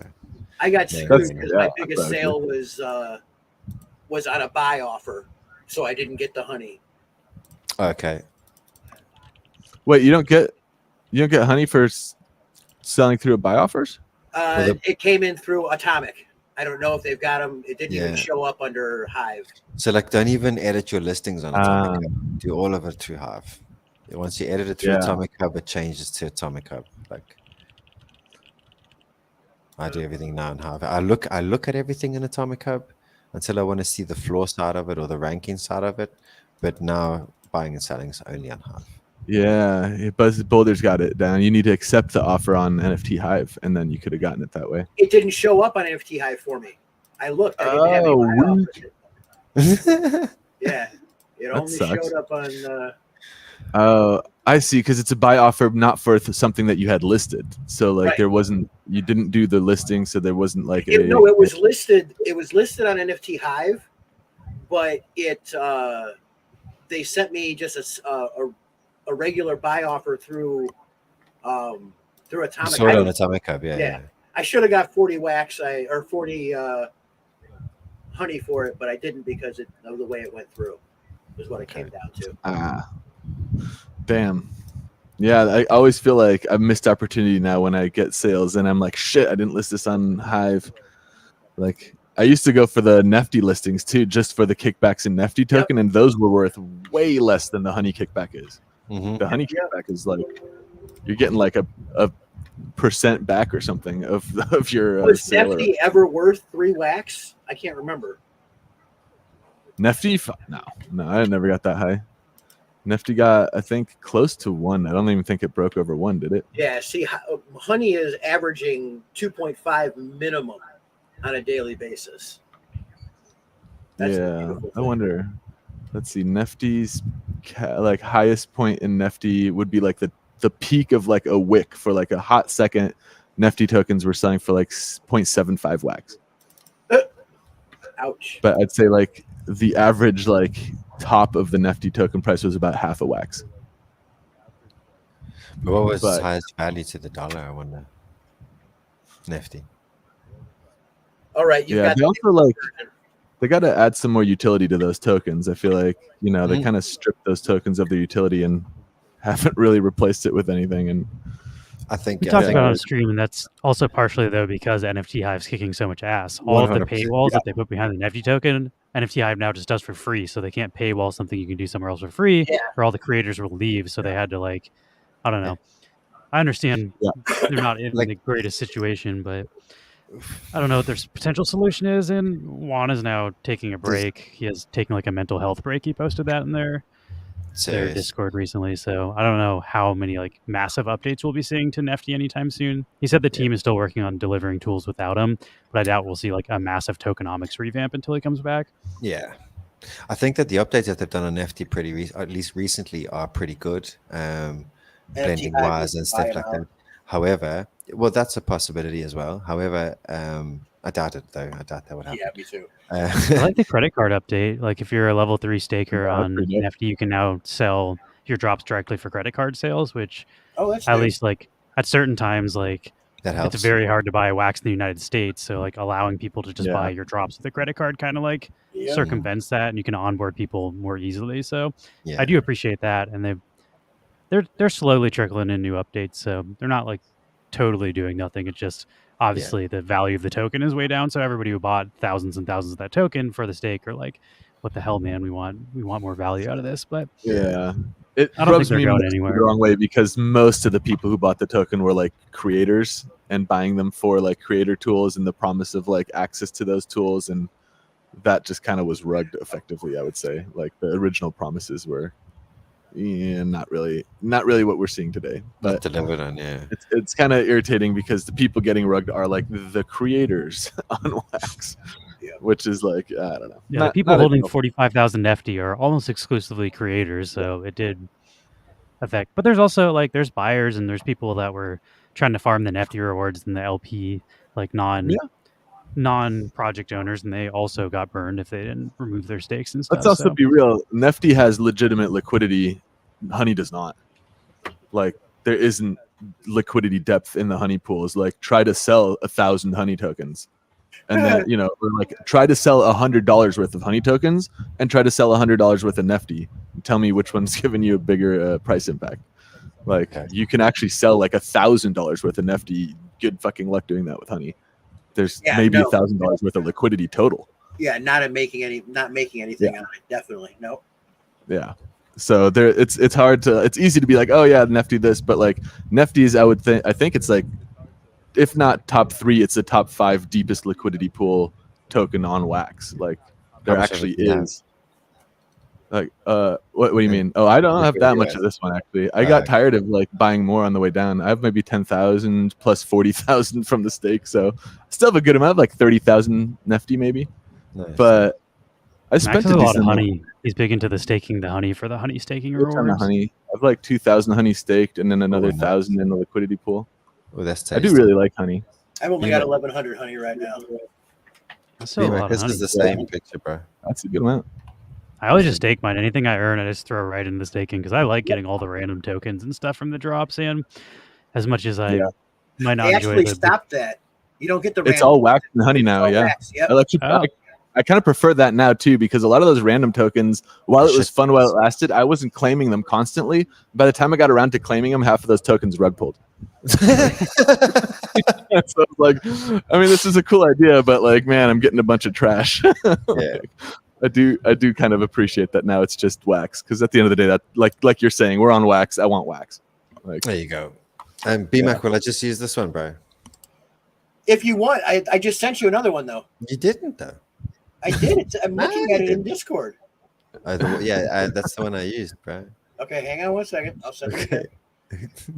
I also think as frustrating as it is sometimes that people are launching like 5 profile picture launches a day now, the fact that they use NFT Hive's generator tool makes a lot of Wax move through that and go to honey stakers. So like that's been pretty good for the honey economy. Oh, shitty bang bang. Okay. Yeah, you did right. Yeah. I forgot the one today was like the Shiba one. I think was today the Shiba dog drop today.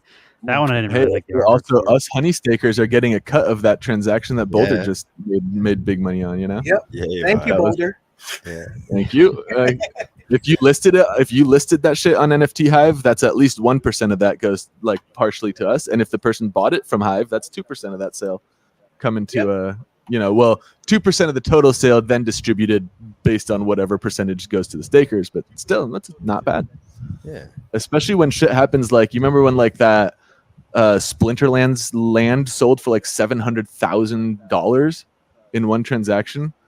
I as someone who owns a portion of like the distribution pool over on Ethereum, I got a cut of that sale, a pretty substantial cut of that sale, which I don't know if most people are aware of this, but you can take your Wax, turn it into Wax E on Ethereum, pair Wax E with Ethereum, drop it into a Uniswap pool, and then take the Uniswap liquidity and stake that to the distribution contract, and then you get a cut of all of the NFT transactions on the Wax blockchain. Oh fuck no way! Yeah, yo, Wax They're also DeFi supposed to be moving that back to Wax all the way out that far to claim from Wax.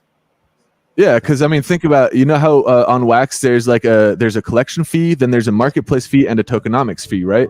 Yeah. That tokenomics fee is 2%. That 2% goes 80% of that goes to people in the Ethereum pool on Uniswap. Okay. So back when Wax was doing like $1 million to like $8 million a week, 2% of $8 million was being paid out per week to people in this pool. It really was pretty funny. It was great. That is lucrative for the guys who had their fingers in and like I mean, you guys are deep into Wax. People don't fucking know about this. So when you're in that pool, like you're not sharing it with everybody. Yeah, like it's pretty much the people in the know. Yeah, which is kind of nice. Not gonna lie, dude, you're making me wet right now. We just did say though that they're going to like move 10 years deep into DeFi back to Wax. Like he said, they consider like the whole point of them doing it over on Ethereum was so that Waxy and Ethereum have millions of dollars of liquidity, so you can literally move like $100,000 from Ether into Wax without a bunch of slippage. But nobody's actually doing that. But like the goal was to try to get people to move money from Ether to Wax, and they're just like that's not working. So they're probably going to move the entire operation back to Wax at some point in like the next year or so. Yeah. So I don't know Keep if it's an eye worth on what jumping they in do now. decide, because at the end of the day, there is that 2% tokenomic fee hard built in on the Wax NFT token standard, and that tokenomics fee is distributed. So 20% of it is burned. If people are unaware of that, 20% of that fee is burned outright out of circulation, and the other 80% is distributed to people in that pool, and that 80% is split 50-50. 50% is distributed at this point directly as Wax or Wax P, and then the other 50% is as Wax P, and then backed into a token called Wax G. I think it's so confusing. And then Wax G tokens are only distributed every 30 days if at the end of this 30-day epoch, the price of Wax P is higher than it was at the end of the previous epoch. Meaning that if you're in this pool and the Wax price is going up, at the end of that distribution phase, you will get Wax G, and the Wax G will be backed by 50% of all the tokenomics rewards. But in a month where the Wax token price is falling, you do not get new Wax G tokens. There's no new distribution of those tokens, but that backing of 50% of the tokenomics fee still goes into the Wax G. So the Wax G that you're holding from previous epochs actually becomes more valuable while Wax loses value over time. Really, the APR fluctuates pretty wildly in those pools, and it's 100% because of Wax G. Like the months where you don't get Wax G, it's like a 5 to 10% APR, and then it goes up to like 50 to 90% on the months there is Wax G. Wow.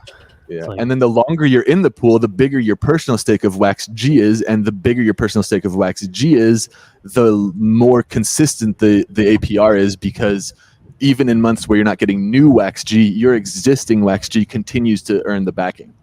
So it's a kind of a way to incentivize long-term participation in those pools. It's clever, but it's complicated as fuck. Yeah, it sounds pretty fucking complicated. Yeah, it's really convoluted for like what it needs to be. Like it should just come back to the Wax blockchain. We don't need that on Ethereum. Building a nuclear-powered eggplant was less confusing than that. Yeah, I mean, I'm deep into this stuff, but I've been, I was around for like the initial Uniswap airdrop and like have been participating since way back then. So I mean, let's be real. You spend multiple hours every day doing DeFi. Like that's true. I do this all day, every day. Part-time job for you. That's why you know what you're talking about, dude. Because you know this complex fucking shit. It is how I make most of my money. So yeah, I better know what I'm doing, or I go broke. Yeah. All right. Looks like he has the new background pulled up. Oh, it's go time. This was our first one ever. It does have this is the current features, but the first image. Current UI, but the first battle screen we used. Yeah. So guys, here we go.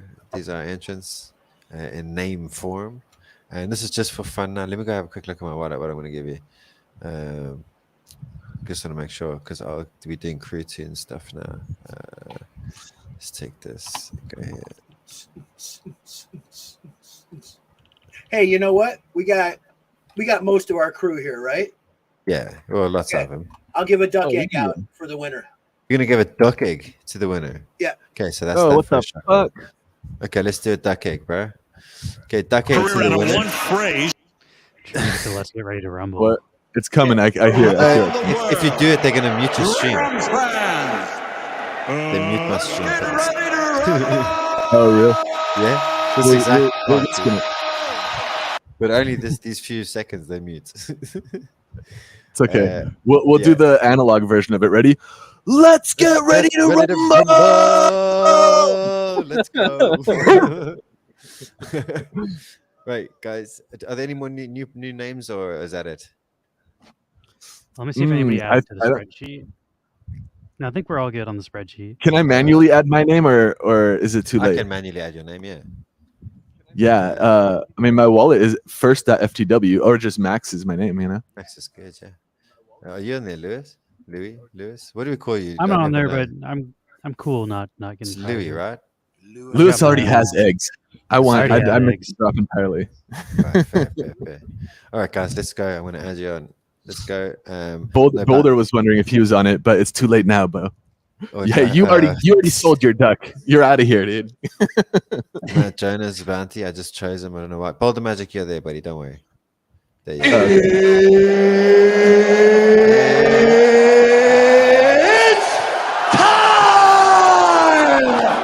Pow. There we go. Round one. So I know you can't really read it, but what we actually have is this new battle log that comes up, but you guys will see more about it tomorrow. So because we're going to be doing big brawls, so now there's a brawl times 10, which kills 10 people in one go, which is pretty handy when you're doing 406. Yeah. Yeah, look, kind of a little handy. Yeah. Willowpart's skull just got smashed. Oh shit, I wish I could go back. I nearly hit that brawl times 10. Fatboy used a cyberkinetic neural disruptor to scramble Scooter's neural connections, rendering them helpless and disorientated. Sorry, Scooter. Sorry, Scooter. You're in the graveyard. It didn't go so well. Yeah. That's fine. Matt Jonas immobilized Boulder Magic with a stun grenade and then slit their throat with a combat knife. This is all Bmac's mind, by the way. Boom Shakar executed Ogre with a precise shot from a high-powered sniper rifle. And it goes on. Oh, Buzz no, Max. Yeah. I love Max. the details. That's fun. You got disintegrated.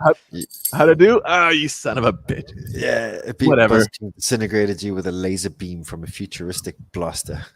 It would be Buzz King being a buzzkill. Buzz killing Buzz King. Son of a Buzz. Fat boy being incapacitated Boom Shankar with a paralyzing dart and stabbed him with a dagger. Jesus, Haven't you won enough, Buzz King? Yeah, come on, Buzz. Do you know he's got a drop coming up, by the way? He's got a Corgi drop coming up. He's got the Corgi collection. That one's pretty fun. Yeah. Corgi, I think it's called Rada Dog Pack or something like that. What is it called? Those are dropped already, right? Or are those? No, 3 days, I think. It's starting soon. Yeah, a few days on Nifty Blocks. I think you should have done it on half. Just saying, make honey, bro. And fight. Inadequate Mass is still alive because he initiated dimensional rupture, trapping Dub Wizard NFT in an alternate reality, which what? No escape. Okay, we'll take that. Fat Boy is still alive as well because he unleashed a swarm of nanorobots. Does that say nanobots? Yeah, nanobots that devoured Inadequate Mass's cyberkinetic enhancements. That means Inadequate Mass is out of here, leaving them defenseless. Very detailed. I really like that. It's fun. Yeah. I feel like I got a little ripped off just getting disintegrated, honestly. Like the way these people are getting worked.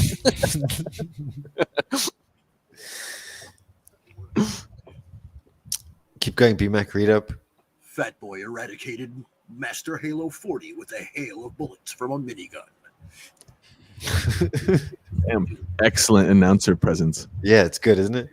Z12 disintegrated Jolie 2K with a laser beam from a futuristic blaster. Oh, yes. Oh, and then Buzz King, he came in and he cleaved GB Australia in half with a powerful swing of a 200 Grey Sword. Oh, you're such a bad bastard. How's Buzz King still fucking shit up? Fat Boy initiated a dimensional Somebody put a stop to him. trapping Zayt in an alternate reality from which escape is impossible. Fat Boy eradicated Salatone with a hail of bullets from a heavy machine gun. Like we ain't heard that one before. Oh, looks like I just disintegrated Mr. Kaz with a blast from my plasma cannon. Bye-bye, biatch. 3 left. You're dead. Somebody kill Buzz King. 420, John Weed. Yeah. Initiated. And Oh, no. I died. what word is that? Alienated Bmac with a Annihilated. Oh my devastating gosh. RPG explosion. This does not look like annihilated from where I'm sitting. Possible. Okay. Buzz King and 420 are what's left because Fatboy is down. Get him for 20. So 420 or Buzz King is going to take home an egg. Max It's wants got to to be be Buzz avenged. again. Avenge me. Yes, let's go, John. There we go. 420, John. 420 We're taking John, we- home. Unlucky Buzz King, buddy. Sorry, Buzz King. But you know, you have been winning everything.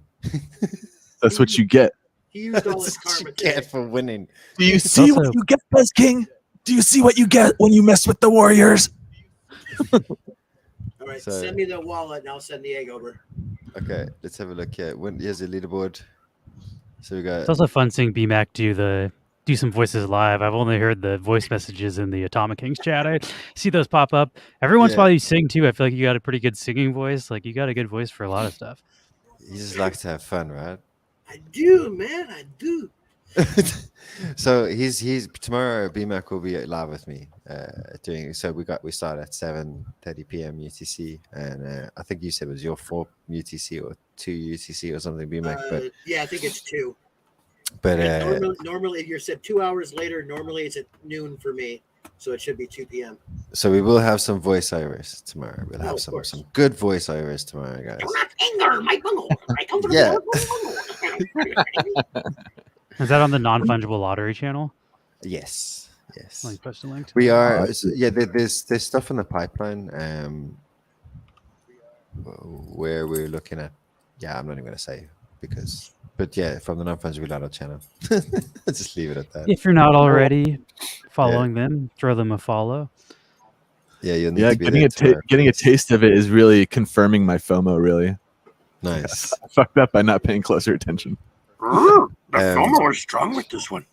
Yeah, it's gonna be fun. I think when you guys and the community see what we have up our sleeve, what's coming next, hopefully kind of early next year. It's gonna be like a win. Everybody's gonna be like, oh my god, what? And yeah, we Whoa, hold on, roll that back, yo. Let's not do win stuff. I feel like what is it, Uplift and like that crew. Hang on. They ruined that. You can't say that without that bringing up weird But feelings. I'm going to because it's not a play to earn game. It's a game. Yeah. It's a game. Either way, Where just you saying play to win. That's Okay. That's setting off Just red keep it at flags. 2 I- wins. 2 I- wins is I- fine. 3 wins is up. Okay, so I stayed away from. I know nothing about Uplift or any of that shit. I stayed away from it. So what you were referencing, I don't even know. So Yeah. Well, careful, man. Like, Okay. ooh, it brings up weird feelings. right. And what about you? Got to be in it to win it. That's That's fine. good. I can get Because into I that. say that because I use that a lot for Big Bang. Excellent. Okay, cool. Excellent. So no more win. Just you got to be in it to win it. There you In go. it to win it. Or you can add more wins. I feel like I cut it off too soon because you could be like win. Yeah, it's got to And be then- A win. above or below 3. It just And can't be win. 3. Yeah. Okay. Win. We could give away one of a Neon Space NFT if we want to do another one. Oh hell yeah! Let's see. We can. Then I'm Uh, gonna enter. We should. I bought want to see some- Buzz can get crushed. I bought from one of your drops when I came to one of the streams. You had a drop on at the time, and I bought a pack. Opened a pack, pulled some cool cards, gave them away. That was it. Yeah, Hell yeah. I pulled one of the. There was one that was Atomic Kings. It was Atomic Kings Neon Light. Oh, It nice. was pretty cool. Yeah, Oh hell yeah. yeah. Yeah, the Atomic Kings like collab. Maybe I still You know, do. you have could- them. What you could do at the moment with it is if you have 2 commons, you can burn them into a blend token, and then you can take the blend token to WaxDAO and spend it to get yourself a custom wallet name .ftw. Oh, that's not a bad idea. However, I do like the NFTs more. I'm trying to That figure out is the where- problem. You do have to burn it. Yeah. So that's my problem with a lot of NFTs. I don't like burning them. So we're going to. What did I want to have a look at? Real quick, I don't I'll remember as well. show off what we'll give away a Cirque du Henri, which was our collab with Cosmos 11. This gives your players plus marking, I believe, in the +2. like +2 marking to all the players in your lineup. Or I think, I'm not sure if you've made it already, this will also be able to blend into a Neon Blend token. So if you're less interested in Cosmos 11 and you want to just turn it into a new wallet name or blend it into new artwork, you can also do that with it.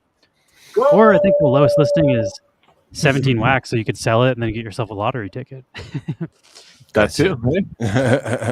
Do that. Yeah. Nice. No, these are cool, man. Oh, I've seen that one. Yeah, I've definitely seen that one around the place for sure. Okay, so what are we doing? We're gonna get new numbers, or is it the same names? Ooh. Let me see if the form has changed. Is anybody not in the form in the chat? You can just tell us, but otherwise nobody's Yeah, added their name to exactly, the form. Oh yeah, you want to add If I my post name the one more form again, time? everybody's Really? going to I post never. duplicate wallets. Yeah, I never added mine, but if you wouldn't mind, I'd love to have a chance to redeem myself against Buzz King. Yeah, Max for wins sure. will also give the prize to whoever's in second. Max just wants the Yeah, glory. yeah, yeah. I'm I sure just he want wants to sell it for 17 take him wins. down. Max is coming for you, Buzz King. He wants your blood.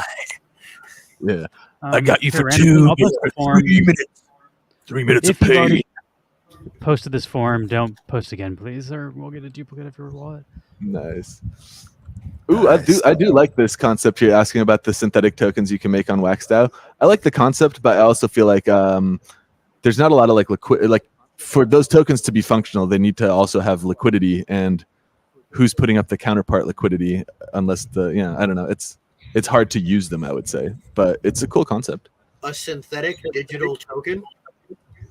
It's basically like you can mint tokens that are filled with other tokens. So like you could create let's say you could create we have the neon token. You could be like, okay, I can create like a dollar neon token or something, and then one of those tokens would be minted by you supplying, let's say, 1 neon, 1 wax, and 1 USDT, and then each one of the dollar neon or whatever would be effectively backed by those, and you could also basically burn the token and get the backing back for it.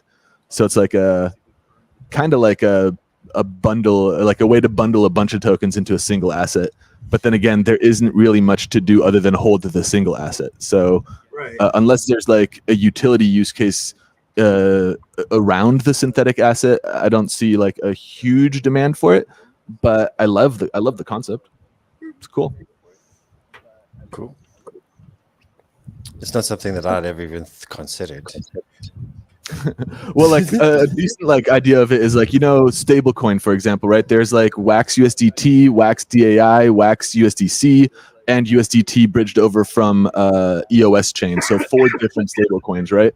So what you could do is like 2, 4, 6, like what is that? 25. You could create a let's just call it a dollar on Wax token or something like that, and then have it be 25 cents of each of those tokens.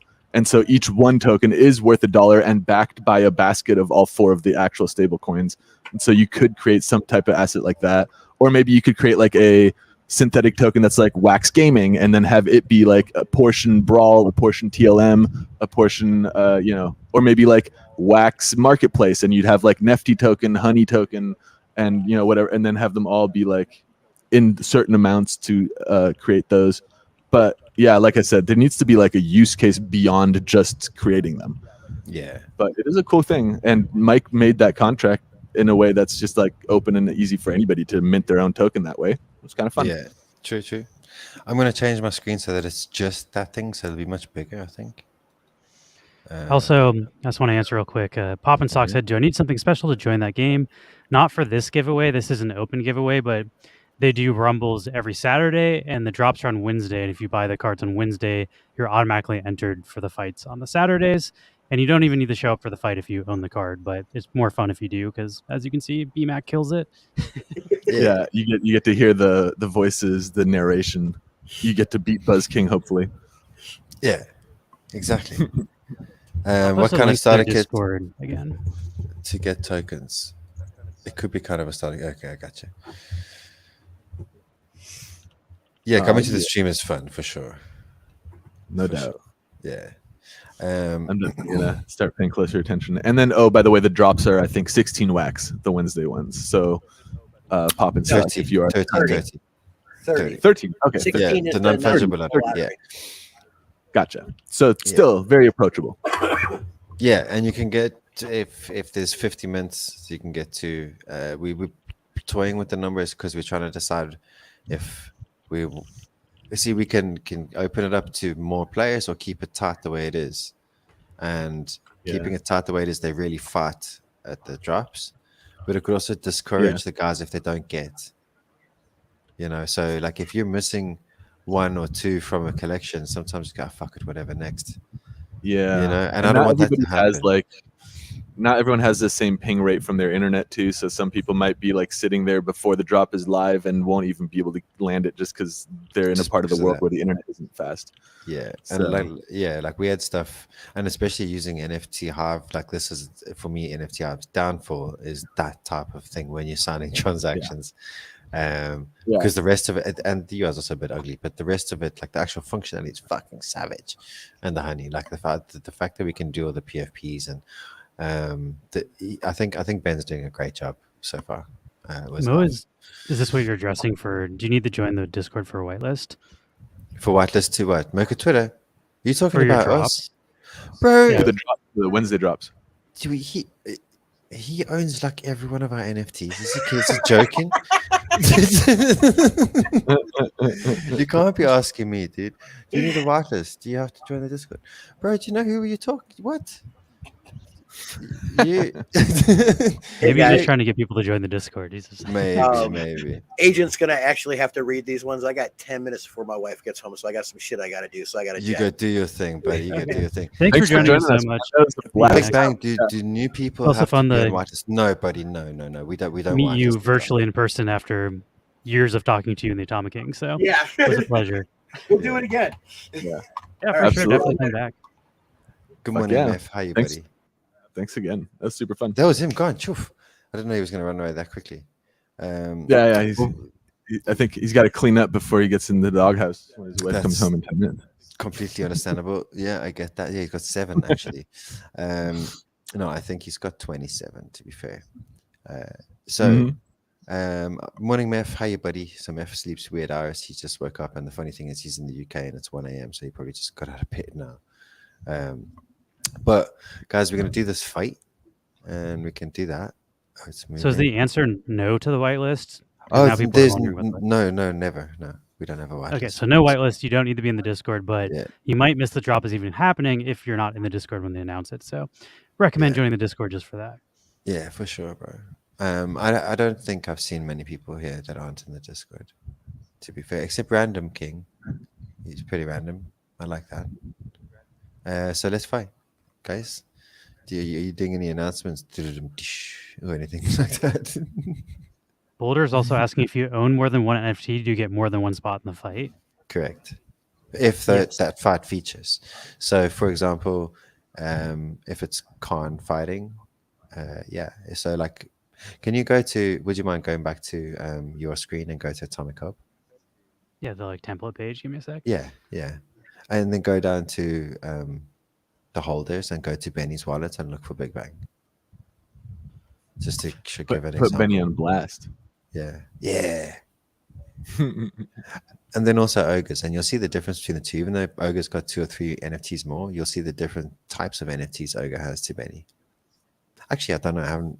I'm pretty sure Benny doesn't have much of the Space Star ones. He's got more of the fighter ones. So there's one Rumble that's coming on. It's the last Rumble tomorrow afternoon. It's going to have 406 fighters. So Benny is going to have every one of these fighters, not the planes, like not that season 2, Rumble Chain season 2. Anything with like the yellow orange border. Yeah. Mm-hmm. All of them, and the moving one as well. So all of those are going to enter for him. He's got the one of one. Yeah, he won one of them. So the one of the prize. Let me just get that up. Actually, the prize pool for these one of ones is actually very nice. So, preparing for announcements.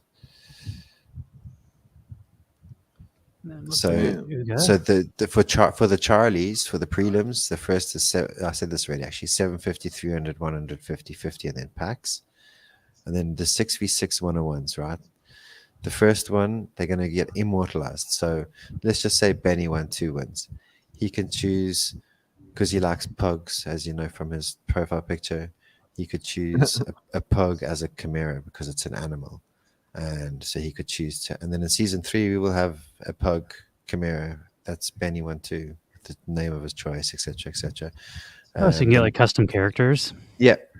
But so only the winner of each season will be 2 seasons later featured. And then Okay. also, yeah, so they get that. Then also, you know how I said to get those one of ones, the guys had to blend for it, and we took the other card they blended. So we basically have one full set from the blends. So that full set is also going to go to the winner. And then don't fuck around. I could buy a PFP pack and a Univertrix premium pack. So the winner's laughing. Oh, man. Yeah, the winner's Yeah, laughing. that's a good. That. Yeah. Yeah, and you can win with just one fighter. You don't have to be Benny with like the whole army. Well, this it's particular still an one orange. is 6v6 only. This is only those 6 one of ones versus each other. That's it. There's 6 people. One of 6 people is going to win this. Yeah. So these guys that have those one of ones, won each week. So Benny won one of the weeks. He won with Nikon. Grace was Elsie. Elsie won with Grace on that big rumble. She was the final. Looks like if you want one of these, you can get one for $11,000. That's probably one of. And like if you wanted, you can go get it for $11,000, but you could also take $11,000 and buy like 6 million wax with that, and then you can buy these ever many NFTs you want. That's true. Yeah, People don't want to give them up, though. Is all I'm saying. They're desired. They're sought after. So they're rare. There's only a couple of these. Yeah. So do you? Total one of ones. Is it random which fighters are fighting each? Is there always? So it's like there's a new fighter each week, and then is he fighting an old fighter, and then those people are also entered into possibly winning?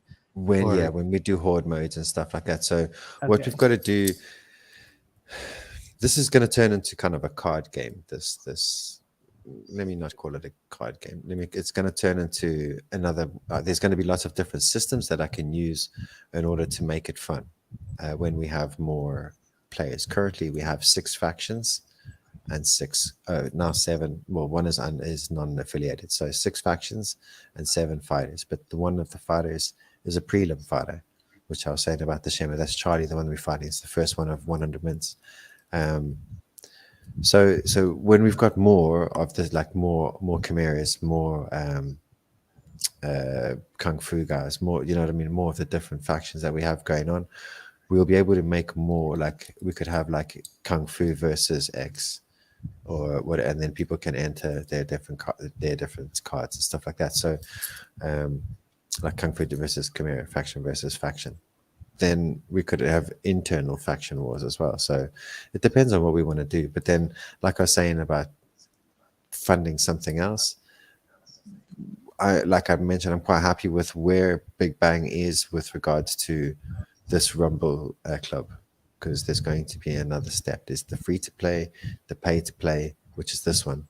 This is the play to earn version. The other one is you're going to be playing a game, something great. That's all. Do you feel like this would lend itself to like a Street Fighter Mortal Kombat style thing real well? But did I say that? What did I? You didn't say it, but I've been thinking it this whole time. Bro. Even like the way you're like, oh, there's different stages and stuff. I was like, oh, like the arenas are like, that reminds me of like the Mortal Kombat levels. But that's weird? the cool thing that you can definitely build on. And as I was saying earlier, I like that you guys are starting small and then trying to get big. You didn't just say, hey, we're launching like a 3D fighting game, like, and this is funding it. It's more like, okay, we're going to do this. And then, you know, with what we're doing here, we're going to create more stuff with it rather than promising it from the get-go and then not being able to do it, because that's what a lot of people have fallen into, is like being too ambitious and pitching all of their ideas immediately and then not being able to get there. So I definitely like that you're taking your time and not trying to sell stuff that you can't create yet. Yeah, no. So it's hard to rug your community when you're under promising and over delivering. So exactly. Well done. Cheers. So our guys, like, I think I've been around. As see, there's a lot of history on Max. Okay, I hang out with Burst a lot, right? I respect him. I like him. A lot of the stuff he says is harsh, but it's fucking true, and that's where it cuts. That's where it's dirty. That's where it cuts. It's a lot of it is facts. There's no bullshit about it. It's on the fucking blockchain, bro. You know, and I mean, your track record on Wax is also like, I mean, we used to have a lot of interviews and a lot of people on all the time, and we definitely have rolled back that just because there isn't like a lot of projects that we would feel comfortable like actually like promoting, because I do feel like when we have someone on, like we're talking with you right now, it, even if we say it's not, it is an endorsement, you know, like from us of a project, and then so it's like I'm not trying to endorse things that I wouldn't participate in myself. And then knowing you from like your role as a community leader across the blockchain space on Wax for years already, it's like, yeah, we can have Agent K on. Like, he's not a shithead. Like, I know that from a track record of, years of him not being a shithead. I even said that in my DM when he was like, "Oh, is it cool if we come and promote that?" I'm like, I don't know if we want to be promoting like weird clicker games. And he's like, "Oh, this is the project with Bmac." It's like, "Oh, I didn't understand what this was," but then I was like, "No, that's totally cool to come on and promote that." But even within Agent K, like we have scrutiny for what we're willing to have on here because we only want to promote things we feel are good for Wax and not just cash grabs and people that have been building here for a while. And you've definitely been here building and growing community and helping the community for a long time. So like, we're definitely happy to have you on. Thanks, man. That's really cool to hear. And like, I'm very lucky with the people around me. It's the people around me. Like, I came to Wax knowing nothing about crypto, nothing about anything really. I knew about people because I was a manager in my career, and I knew how to like deal with people. And if people have a problem, just fix the problem. Everybody has a problem. Find it, fix it. It's grand. You know what I mean? Then it's fine. So when people come and they have a problem, let them have their problem, and then try to help them fix it. You know what I mean? Don't make out like there isn't a problem. There is a problem if they have a problem. Help them fix it. So that's how I look at a lot of things. And then I've got so in the lottery, I've got Manolo, AGA. So I just want to make this clear on the stream as well, because I have to do it. I definitely have to do it on Sunday. But there's a little bit of confusion happening with the state of crypto now, Wax now, not crypto, Wax, and the projects that are starting to come back and do shit that were here in early 2021, late 2020. There was also a lot of different clans going around. One of such being, and not obviously being racist or anything like that, but a Filipino group that was going around being the mods and all the different servers, etc., etc. One of the guys' name was Manolo. He is not my Manolo. It is not the fucking same guy. Okay, because we've just taken over Dahoot, and this guy was the mod in Dahoot. It's not the same guy. And I've been asked this by actually quite a few prominent people, and I'm like, whoa, hang on a second. This is not that dude. That's not my partner. No, no, that Filipino mod is not the Manolo that is my partner. It's not the same person at all. I've nothing against that Filipino dude. I don't know him. I just know that I took away his mod rights in Dahoot. Because we put out forms in Dahoot and asked anybody who wants to join the team on the mod section and any other section at all. And we got loads of responses, but we chose ones that had good wallets. We just look at their wallet and see what they do. And the ones that get given stuff from the projects that they are working for and sell them all, especially making killings, can go and fuck off because we see their game plan. And the good thing is like I say, I surround myself with good people. So Adrian, actually, you know what, funny enough, it started with CZJ from Moon Mining. He told me it's all about community. Don't think about money. Don't talk about money. It's about community. And it took me a while to get my head around that, because for me, crypto was money. It was fake money, digital money. This is what it was in my mind coming into crypto. Like, I didn't have a clue. And a lot of us got in for that reason. Like, for sure. I was flipping every R Planet drop when R Planet was printing money and like trying to land the drops and immediately selling the packs for like 2.5x. But that's also how I found stuff that I ended up loving. Like Ultra Rare, I found Ultra Rare because it was in R Planet, but they're one of the collections that I stuck around and then collected afterwards, because like not all projects are created equal. So I do understand the like people getting into it, because I was part of that. And then it wasn't until I created my own collection that I realized like buying out drops and then price gouging collectors is maybe like not the best thing to do for like the communities, but like I don't know, it took me a while to get there. So I get coming in and wanting to be opportunistic and like seeing how much money can be made, but there is a certain point where if you want to stick around and build something sustainable, you can't just be in that mindset. You have to like build a real community and build a functional product and not just screw over your own collectors. And if that's the thing, if you for 1 second think that you're okay without your community, you're completely wrong. You're completely wrong. Like I've seen it happen with other projects. I'm seeing it kind of happen with one of the projects I'm involved with, where they're doing stuff that I'm not agreeing with, and it's biting them in the ass straight away. And I'm saying I am being that guy. I genuinely 100% am being that guy, saying I fucking told you so. I am, because every time that they do something like this, it's me looking stupid every time. And so I'm standing my ground now, and things are changing kind of the way they should. It's not speeding anything up, which is okay, but it's not making bad decisions happen. And bad decisions in public are very bad. They look really bad. It makes you look like you don't know what you're doing sometimes. Yeah, especially in this space. Mm-hmm. Like this space is very immutable. You make a mistake and it's there for fucking ever. Yeah, and that's it. It also is unfortunate for people like you, or like you're just doing your best to try to help some projects, and you don't have control over the decisions they make. So then, like, if they make bad decision, it reflects poorly as you, who is someone who's trying to promote their project. So it's definitely cool. You kind of have your own thing going now with this stuff, where like you're more in charge, you can make the decisions, because definitely seems like a stressful position to be in if you're like trying to help people out and then they end up screwing people over. Then it like you're like, that was not my intention. Yeah, there was just on what you're saying. There was one of the projects. It is still a game. I went in and I did it, and then they changed. I saw an entry point into it, and I was like, this is actually really good for players. I'm going to market it like this for them. I'm going to do it like this, and I put a little strategy together, and I pulled it off, and it went really, really well. A month later, he fucking changed it, didn't he? Really? Once he had him in, then he changed it, turned this up, turned that, changed this, and closed the entry. And I was like, what are you doing? He goes, but because of this and because of that. I mean, bro, you've just closed what I found a way to bring people into your project, and you've just closed that door in their face. And if you look at it now, and you look at the amount of wallets that are playing back then, I can tell you there's at least 40, 50, 60 less now. And this was only 4 or 5 months ago. But there's that many less now already. And it should be going up now at this point, like a little bit up. Not much, just a tiny bit up now, because people are coming back slowly now, not dropping off.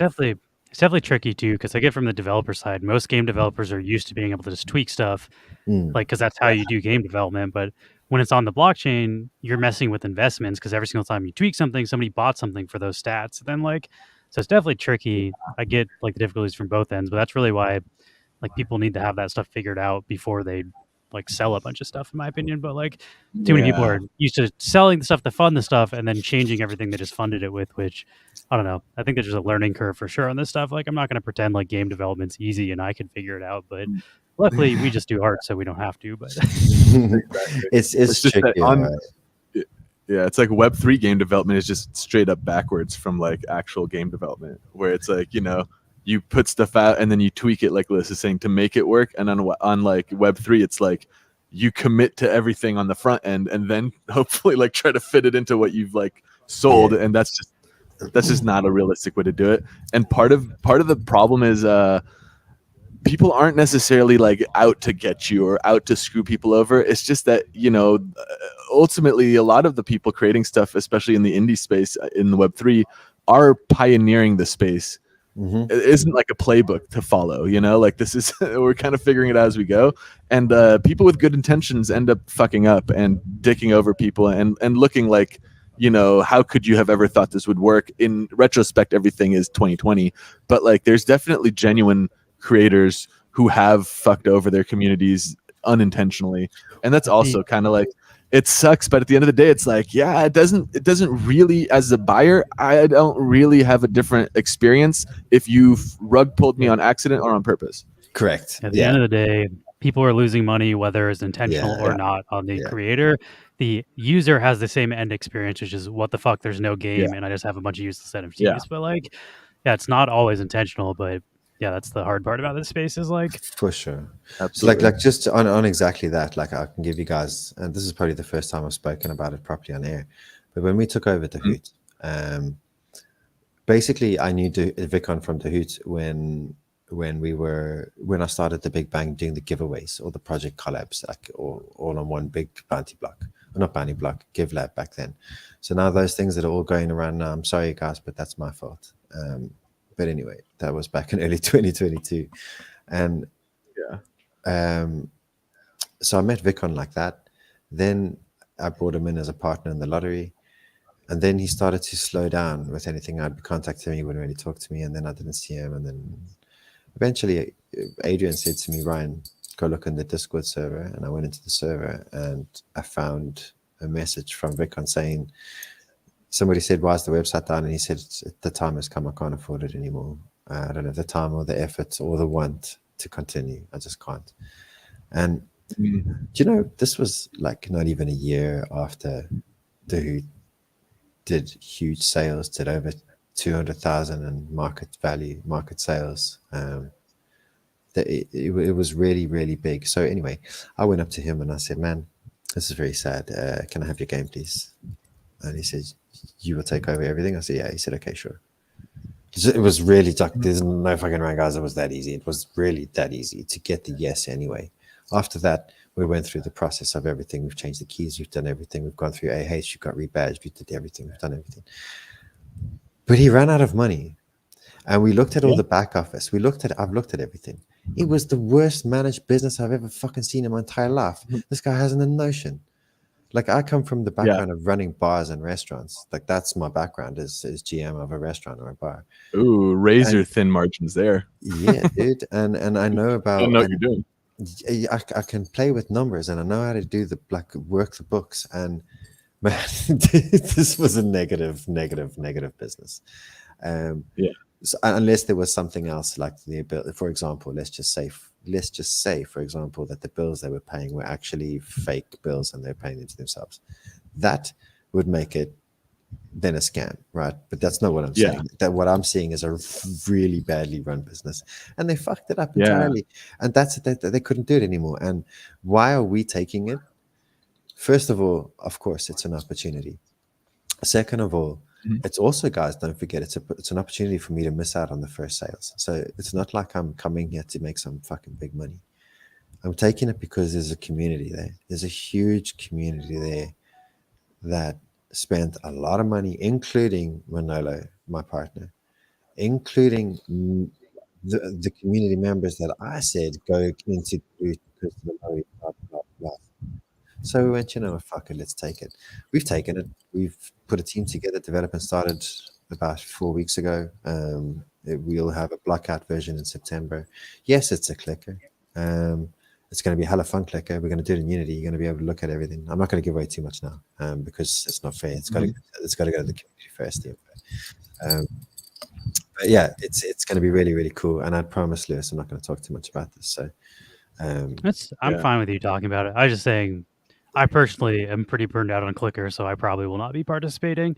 I said it to Manolo today. I said, I'm sick and tired of him. I hate him. I really do. I hate him. I play FPS games. I like to go and shoot people. I don't. Good. Do you know what? If you don't have it, Elder Scrolls is free on Epic Games. I saw it yesterday. I went and grabbed it free. I haven't played it yet, but it's Elder Scrolls Online is free on Epic Games right now. So grab that. Oh, I'm gonna have to. Yeah, definitely. That's a big one. Yeah, it's $20. Yeah. I played all the Elder Scrolls series except for the online one. So there you go. I think it shows a lot about your character, though, that you're willing to take over a project that has basically been labeled as a scam and try to fix it when there's really not going to be a lot of money involved for you to do that. Like, that's not doing that. And even doing a lot of this stuff, like the amount of work you're putting in to buy all these prizes and send all these prizes, it's definitely like the hourly wage you would be getting for that is definitely not worth the time as far as like if you were just to like be trying to find a job to pay yourself. So I don't know, anybody building on Wax right now that's really building on Wax is not making a lot of money unless you're Funko. Like, all these indie creators are doing it for the love of the game. So like, that's why we're happy to have you on our stream, because if you've stuck around this long and you built through the period where nobody's making any money, like that means you love it. Like, and that means you're here for the community. Yeah, I was gonna say, guys, if you do think like we're sitting here rolling, you're wrong. Like, I literally I've told my missus that in 2022, I asked her until 2024 midway. I said, give me until that long to work from home. I'll make as much as I can make from home, but let me work from home and see if I can do it. If I can do it, so I've got till midway next year, bro. Kind of maybe to the end of next year, and if it works, what I'm doing, then she's off my back, and I won't be in the kitchen. I'll be in an office, and it'll be fucking let's go.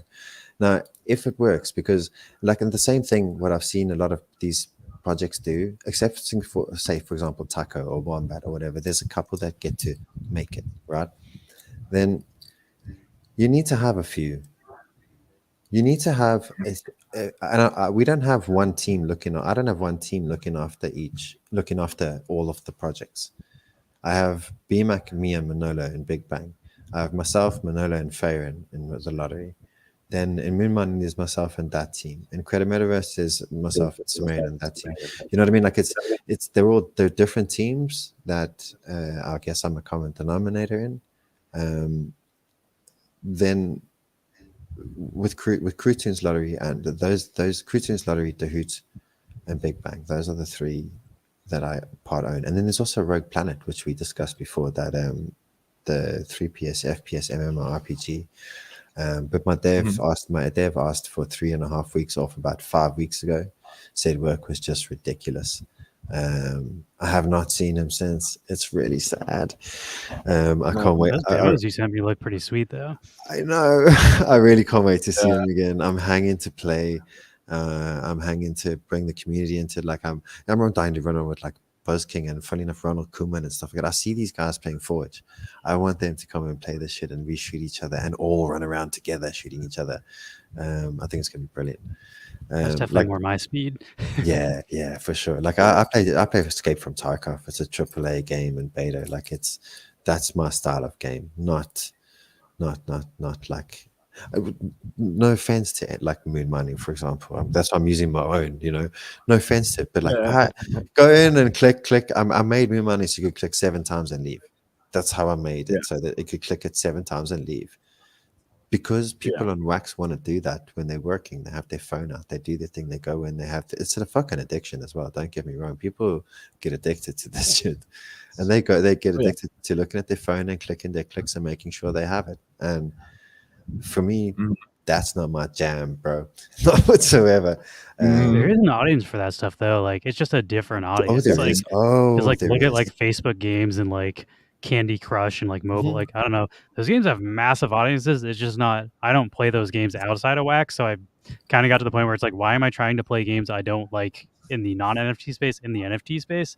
So I've kind of tried to lean more towards that stuff now as an NFT gamer, which unfortunately a lot of Wax is not that, and it is the clicker stuff. But I do think there's an audience for that, and there's no shame in releasing a project that's more simple click-based games, because I don't know, people love their Farmville game or whatever they do. on Facebook. So there's definitely an audience and a market for that. It's just not necessarily the audience I'm trying to I don't know. We want to play real games on stream and show them off to people, and we're hoping our audience likes that too.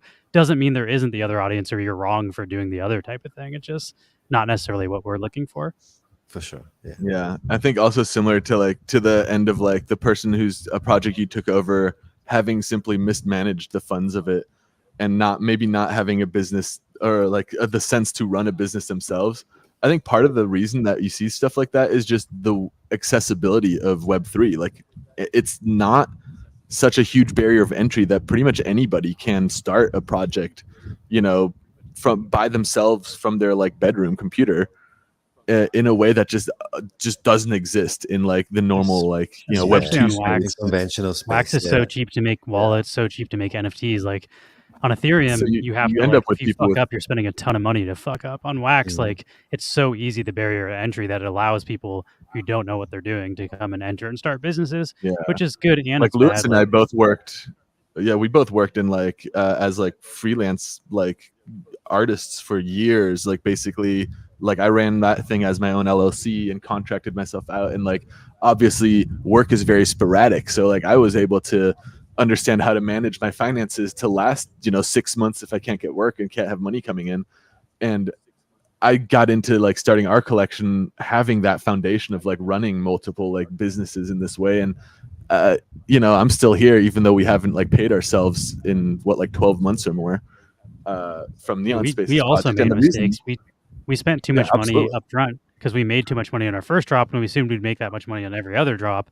So our expenses were all fucked up and we had to redo them, but we're just lucky that we didn't have a massive overhead. We don't have to run game servers. We don't have to pay developers. We make the art. We basically just have to make sure our website stays up and our hashes, the hashes can't expire to pay for that. But we also pay for a couple things like Shopify now that we sell stickers and stuff. But our overhead is relatively low. And had we launched a play to earn game, we likely would have failed. So I totally Yeah. understand it from that It's good perspective. that We you would have recognize failed that, yeah. with the best intentions. Yeah, and Which sucks. yeah, and like again, I'm gonna use moon mining as an example because of working with moon mining. I learned all this. I got to see how the mistakes are made in a project that's not mine, that I'm actually running. So like the way moon mining started off, like I was just the face. I was the main. I am still the face of moon mining, and it's a project that has made a couple of errors of late with certain announcements and doing certain things, and it's purely because he hasn't asked me first. All he had to do was just talk, and if we talk and then the announcement comes out correct, the right message goes across. For example, right, I'll just give you a small example. We did the first year anniversary of the game, and instead of him, he made these beautiful posters, redeemable posters. He wanted to give some out, and now, obviously, there's a cost to send a poster to someone. Like, right, we live in Ireland. Right? So let's just say you live in the States and you get this redeemable poster. I got to send it to you, right? So there's money. So he obviously needs money to send these posters. So he's got this great idea of making these amazing posters, and they're beautiful. Don't get me wrong. But he puts them in packs, and these packs have 75% chance of pulling packs that we already have sold, or a blend poster, or the actual redeemable NFT. And I told them not to sell the packs. I told them that we were supposed to give these posters for free to the players. You can't sell them. What the fuck are you selling, bro? Like, and then that's how it went. And then it ended up, he did the announcement. He didn't wait for me, he did the announcement. And then I went and I was like, why? Like, this is not the right idea. And 3 packs sold. And I told him, I was like, bro, I told you, man. So like it really broke my heart that this was going on, because I really worked my fucking ass off like for this project, and so is he. Don't get me wrong, everybody is in the background. Yeah, just me. But it's my face when things go wrong. It's my face that mud gets thrown at, right? So yeah, make the right choices. If not for the project, do it for me. I took it around and I studied what he had done and the mints that he had made and how can I fix it. And we ended up putting the packs down and basically unpacking those packs. I set up those blend NFTs that he had put in. They were posted blend NFTs. I set them up so people could pick up one per day if they had if they had moon mining NFTs, so they would have a role in our server. If they had that role, they were whitelisted. If they're whitelisted, they could grab one blend poster a day. What could this blend poster a day do? You can put it into a blend, and you're going to blend that, and you got 50% chance of a common pumpkin, and then 40% chance of a rare pumpkin. I think then it just jumped from there to 9.75% chance of a jadeite one or something, and then 0.25% chance of putting this redeemable. 3 have been pulled so far. It's been fun. It turned into a nice event. One of the guys, Shlu, you might know him. He actually gave the poster back to me. The poster NFT. Yeah, tell him. Marcy's not happy about that blend. It's like, what are those odds? Yeah. What's that about? But yeah, 3 people have pulled already. Shlu pulled one. He said he's in Argentina. He said it's too far. He'd rather see the business put the revenue, the funds that we would use to send it back into the business just elsewhere, whatever. Very kind of him to say. I told him I'm going to give it to another community member, and it could end up going further than Argentina. We do have the funds, obviously, to send this poster because that's why we have it up. So please, if you want, he said, no, bro, give it to someone. So I have a competition running there for the poster for it. But yeah, there's ways and means to get things out when you need to do things. If you need to have a sale, fine. Let's think of something that's going to have good utility in the game that can be used. And then we make a sale. So that's what's coming up. There's a sale coming up for the dark energy, which is our highest rarity of we've already done the first one for Aquarius. It sold out straight away. Then he tried to do the posters in the middle. And the posters in the middle may have screwed up the next sales coming. So For sure. you know what I mean? So like this is the battle that I'm trying, when you guys were talking about it earlier with some of the projects and how I've got to promote their projects through the lottery. This is one that I'm actually not even doing through the lottery. I'm doing it properly. I'm on the team. And it's really difficult sometimes when you have different things getting pulled different directions, and you've got to try and make them 100% see it from the community perspective, yet knowing that the business needs to make money. And if you set up your game from the start, if you think, oh, the first sale is going to be great and is great, and now we're sorted, you're not sorted. You're nowhere near sorted. All you are is you've done one good sale. From that sale, you need to pay your game for at least your server, your domain or whatever for at least a year. Plan and when you're going to get your next lump sum that you're going to be able to pay off for the next year. In that next first 6 months, you need to have that sale. You need to have that 6 months before it's due. So you're ready. You know, you got to have everything planned out. And if you don't, you end up having a screw up game. You end up having an unintentional slow rug pull game, which we've seen over and over and over on Wax, because yeah, there are a lot of green teams that don't really understand how to make a game and also fall into the trap of, oh, we can just do another sale that does as well as the first sale. But if you look at the chart of any game launch on Wax, it's like all the way up, all the way down, and then like the volume, the hype is always on the first sale. So like some people can do sustained sales. Like I feel like Taco's done a pretty good job at like being able to continuously do drops and sell stuff out, but like a lot of projects, people just lose interest after like the initial flipper hype goes away. So like you can't really rely on that, and then it sets like false impressions of what you're going to be able to do in the future. Like I feel like that's how Uplift, the project we were complaining about earlier, their downfall was their first sale sold out in like 2 minutes or whatever, and they made thousands and thousands of dollars, and then their server costs and like all their costs were based on them being able to continuously do that. So then they just kept dropping more land sales. They did like 5 servers full of Minecraft land, and then now they can't sell any land, and there's more land than people want to play with. So they just like devalued everybody's assets, and now nobody will buy the new assets because none of them hold value. So like I don't know, it's a trap that is easy to fall into, and I understand why it happens, but like yeah, I don't know. It's nice to have someone like you around helping teams that's like, okay, I can see where this is going. And like, I don't know, having people that understand the community advising and understand the buyer's perspective is very important, and not enough projects have that. Nice, dude. Yeah, well said. Yeah. Also getting into making your project from the perspective of like seeing people making mistakes already. Yeah. Clearly keeps you from making those mistakes on the front end. Like Lewis said, we would do things differently had we had more exposure before we launched a collection. Yeah.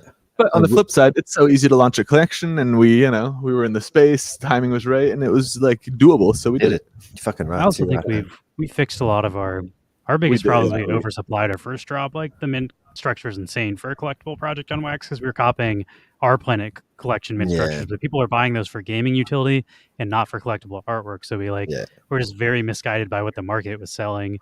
And then we've spent the last like 2 years burning like half the supply of our first collection's been burned, but it's taken years of doing not free blends. Like people paid for that stuff, but like we don't make any money off of our blends. So like we have to just make artwork for free and then burn our old supply. But like had we just figured out what the proper supply was on our first drop, we would have saved ourselves years of like not being able to do paid drops for ourselves. But I don't know. It is what it is. You learn, and some people don't want to work for free for multiple years, which I also understand, and they just, or not even don't want to, can't. Like I'm privileged enough to have been able to sell cryptocurrency and do DeFi stuff like Max to be able to pay to be able to work on Neon Space while I'm not really working jobs outside. But I even now I'm like having to go back to working on sound stuff, and I just applied for a gig at a restaurant. So like I'm going back to probably having to work a real job outside of this, and can't do this like full time as much as I have been. But yeah, it's tough out there on Wax. It's hard, man.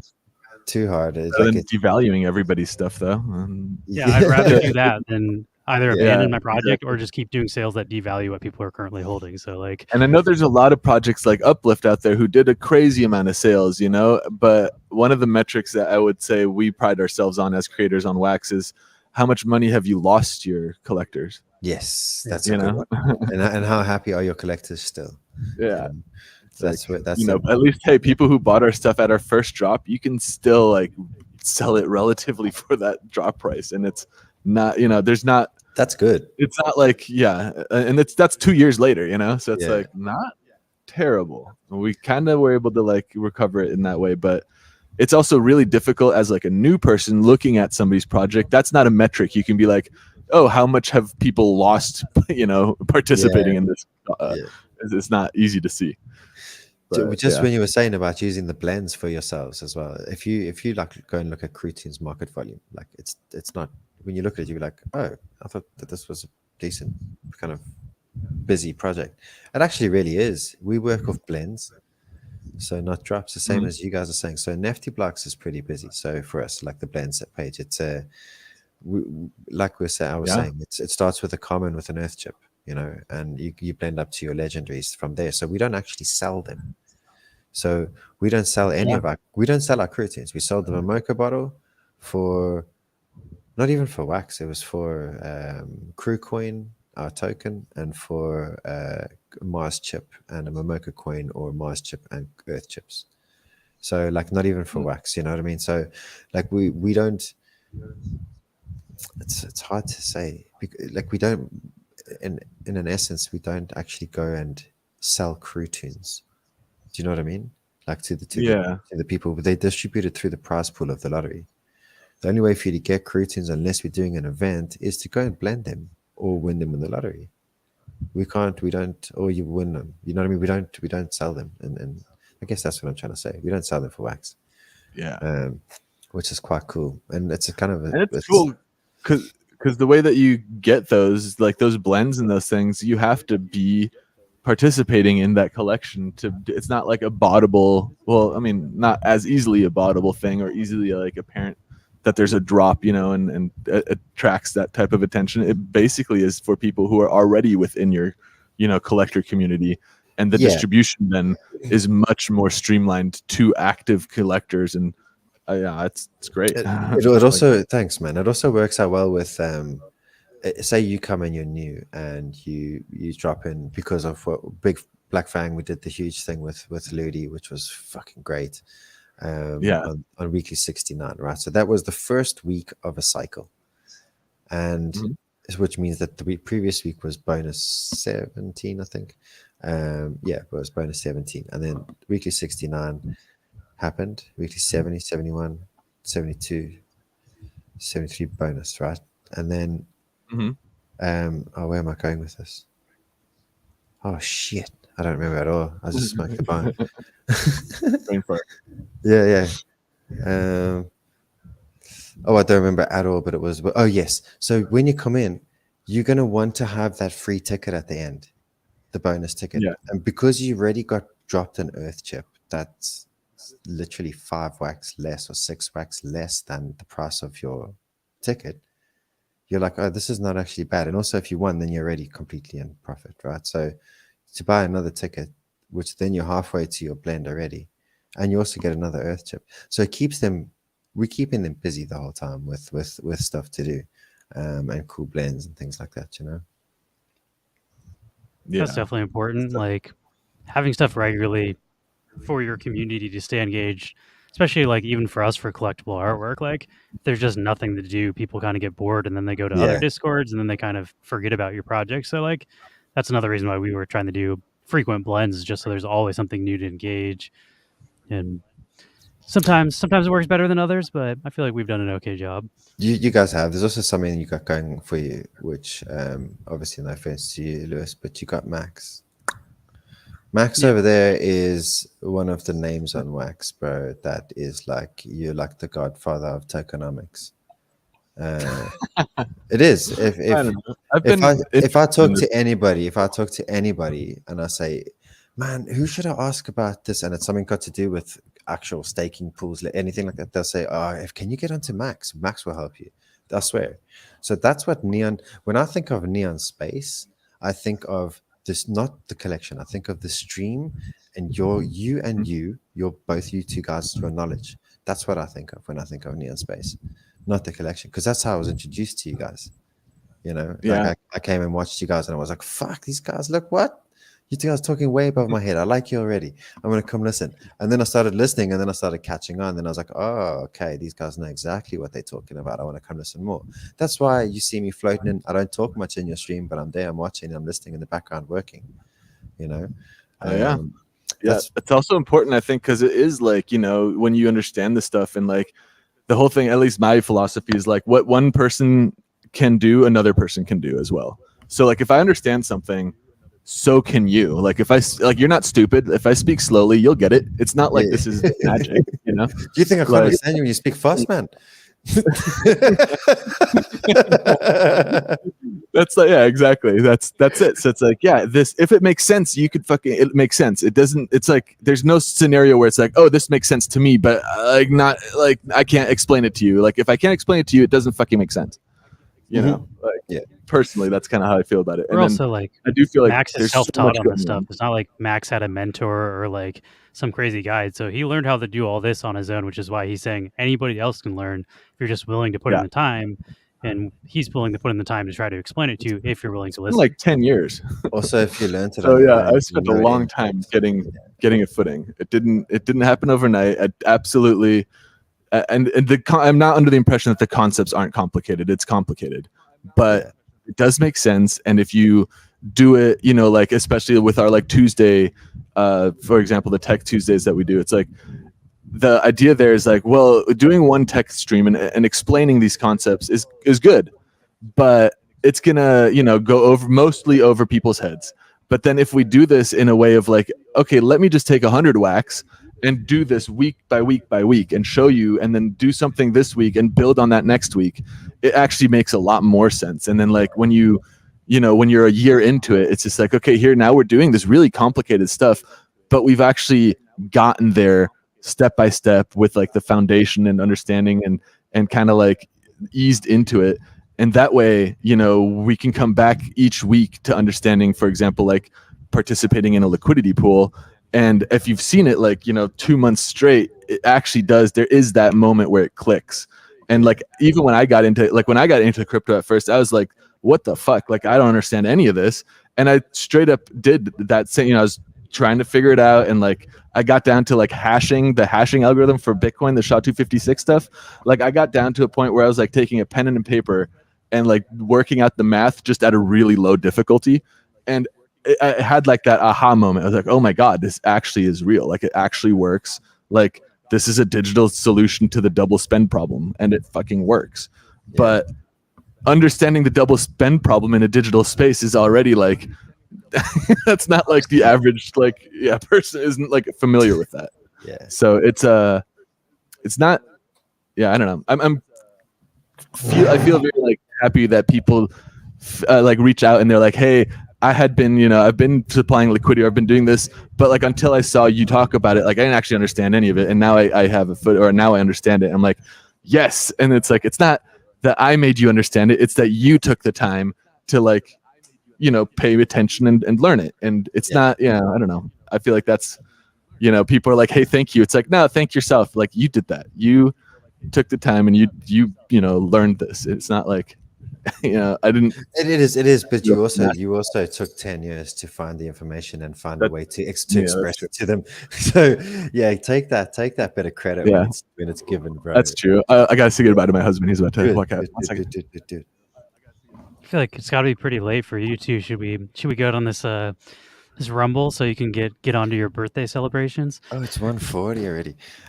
Yeah, let's do this Rumble, bro. Is everybody ready? Yeah, thanks. Thanks for joining us too and staying late night with us. We appreciate it. Oh, you're totally welcome, bro. Okay, Buzz so King this says, 26. wait, what are we waiting for? What are we waiting for, Buzz King? Oh, he's not ready. Oh, he's not. His body's not ready. Before we start, okay, hang on. Give me 1 second before we start. You guys, I'm gonna go and quickly make myself real happy. I'll be back in a second. Copy that. Sweet. Let's see. But yeah, it's definitely. Thanks for joining us, everybody in the audience as well. I know this has been a kind of longer stream, but we appreciate you all chilling with us on depending on where you live, Saturday or Friday. Friday afternoon. I might go take a swim here in a minute. It's hot as hell today. It's super hot. It's like 99 degrees every day in Los Angeles right now. For like the next, I check my phone too, like every day for the next like 10 days. Oh yeah, it's gonna be like 100 tomorrow, 110 or something, 101 or 102 or something. You should already be in here, Zate. We didn't wipe the form, so if you're on the previous one, you're good. Didn't you just say you woke up recently, Mephisto? Are you waking up at like 1 a.m. on a Saturday? I have degen hours, but not quite that crazy. Agent K do commentary on the fight. Make Agent K do commentary on the fight. Nobody makes me do anything, bro. Have you not learned that by now? Yes, sleep pattern is wild. Mav's sleep pattern is freaking wild. And so is mine, actually. Too. Yeah, I went to bed at like 7 a.m. today. Were you gigging last night? I was watching Naked and Afraid. Really important stuff. Isn't it so good, dude? Isn't it really brilliant? good. I haven't seen. Is there new ones? I haven't seen anything new. There's like a new one that is added to HBO. It's the first season I've seen, but it's like last one standing. I guess normally they do teams, and it's all people that have kind of won previous ones. So it's like the best of the best, and it's real intense. Okay, cool, nice. Okay, let's get this on. You ready? Oh, I got it. Oh no, I can move it. Cool. Oh yeah, coming for you, Buzz King. Okay, so no bounty because no bounty. We're just gonna kill. Let's go. Should we kill 10 in one go in first? Whatever works for us. Oh, let's see. No, just kidding. So 38 unleashed a bio weapon specifically engineered to target Scooter's DNA, resulting in their swift demise. Good night, Scooter. Your DNA is gone, Scooter. Yeah. First blood. You drew first blood. Fat Boy dismembered Master Halo 40 with a chainsaw, leaving a grisly scene behind. Oof. Ogre incapacitated Max. Oh, Max, you've lost. Sorry, Max, you got paralyzed. With a paralyzing dart and struck him with a spiked mace. You not only got paralyzed, then you got smashed after you're paralyzed. Buried. Whatever. I mean, at least it was Uga. Yeah, at least it was Uga, right? Yeah. Boom Shankar. I don't know what happened here. Just so nobody killed Boom Shankar, so there must have been a space at the bottom. No, he died. He's in the graveyard. It's a mighty strike. Yeah, somebody hit Boom Shankar with a. We don't know who hit him, but somebody hit him with the sledgehammer. Okay, maybe it's just just a random sledgehammer. Yeah, but nobody's at fault. These are the mechanics for tomorrow. So if there's bugs, I need to find them today. So it's good that if there is a bug like this, I don't want that to happen tomorrow. Because this is Boom Shankar, and I can see that on my battle log as well. This Buzz King's sledgehammer fell from the sky. Yes, it was Buzz King for sure. Fight. Okay, we got Silent 138 unleashed a barrage of micro missiles from their shoulder mounted launcher. I haven't seen this one actually. Obliterating Fat Boy in a fiery explosion. That's new. Lewis beheaded Silent One. Yeah, you did. Sorry, Silent One. With a swing of a guillotine blade. Zayt activated a temporal distortion device, erasing Monoswert from timeline. Damn. You don't even exist on the timeline anymore, bro. He's just gone, just over. Ogre 902 Ogre severed Boulder Magic's limbs with it. Severed his limbs with the swing of a battle axe. Let's go. He's fucking savage, dude. Bro, he's an absolute in his rampage. Yeah, Rumble King. He always gets a wolf and kills us all. In actual rumbles. Dumbweed unleashed devastating virus into Willowbird's Willowbard. Sorry for your. Oh, Willowbard. Dang. Yeah, you're malfunctioning, bro. That sounds like a shitty way to die, too. Yeah. Papa Stock severed. He took off Matt Jonah's spine with a katana, instantly immobilizing him. Yeah, that would do that, I think. Yeah, I'd say so. Yeah. Ogre activated a gravitation disruptor, causing Silent One to collapse into singularity. Oof. Yeah, to a singular paradox. Damn, GB Australia. Yeah, GB Australia triggered a powerful explosive, obliterating Poppenstock in a massive blast. Good night, Poppenstock. Random King cleaved 420 in half with a powerful swing of a two-handed greatsword. I thought I said grease. Cut in half. Oh, that's Liz rough. is still at it.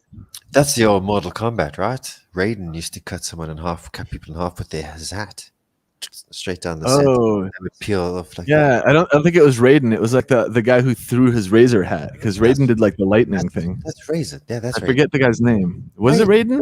No. No, it's a different guy, right? It's the guy with like the big like sombrero hat. Yeah. Maybe I'm just. Because Raiden has like the You're right. pointy hat. You are right. It's a sombrero hat. Yeah. It's like that. Raiden has like the It says the forget the guy's razor rimmed hat is Kung Lao's very own trademark Lao. weapon. Kung Lao. That's the guy. Yeah, Kung Lao is the guy who cuts people in half with the hat. Yeah, nice. And that was my favorite fatality for sure. Yeah, that was a good one. Okay, So I killed Bmac. Sorry, Bmac.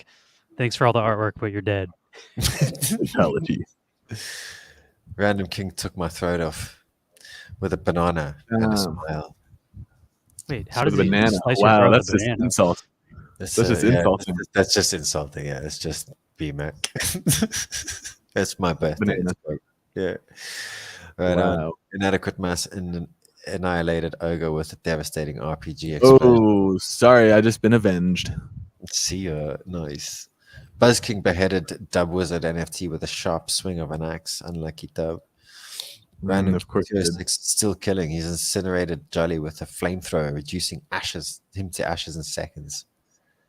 Random King's Wow. causing some destruction here. He is, yeah. Do you know him? I don't know him. Welcome. Oh, I don't he's know. there he is I'd again. watch that. No, you killed me. You telekinetically crushed me with your mind bullets. Damn. exerting immense gravitational force.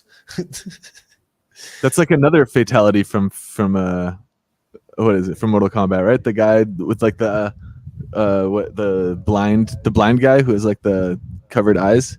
He uses like telekinesis to crush people in his fatality. Inadequate mascot. My Kendu or reference. something. I was What was his name? referencing Tenacious D for the mind bullets. All right. Nice. Telekinesis, Kyle. We've got 6 left, guys. 6 left. What are we playing for? I'm giving away one of a Neon Space Circuit G Henri Cosmos 11 collab. Cool. Let's go. Let's see. Inadequate mass Inadequate mass. unleashed a barrage of micro missiles from their shoulder mounted launcher, obliterating Buzz King in a fiery explosion. Inadequate Ooh, mass. can't win them all. Inadequate mass bursts mother's son has taken out Buzz King in a fiery explosion. Let's go. There's a backstory. Sorry, Buzz King. Casper severed Mocha Twitter's spine with katana, instantly immobilizing them. We've seen that. Yeah, it's a Get popular visual. move. Yeah. Come on, you just push A, B, and back. Random King 206 is still alive, obliterated GB And- Australia. He took out a Yeah, whole still country alive. with a grenade. Deadly. Only a small country. That's been a pretty big grenade. Yeah, it's Great Britain, Australia. Inadequate mass executed Casper with a single precise shot from a sniper rifle. Ooh, 1v1. And I've Oh, got yeah. Master Random King. Who's it going to be? Damn, they've go. both been fucking shit up. Random King King is is the the winner. winner. And this is how he did it. I can tell you. I actually have it on the log. Random King neutralized the Inadequate mass with a lethal injection from a syringe filled with deadly poison. Good night. Oh, So yeah, up close and personal. that is that. Random King, drop us your wallet. You got it. I've on got the- his wallet. Yeah, I got it in of the course. form. I'm going to send him his prize right now before we Just sign remember. off, so don't forget. Nice. And Pop and Well Stock. played. Pop and Stock, I'll drop you something, but Shout And out normally Pop there's Stock, a bounty, great and photo whoever tracking kills website.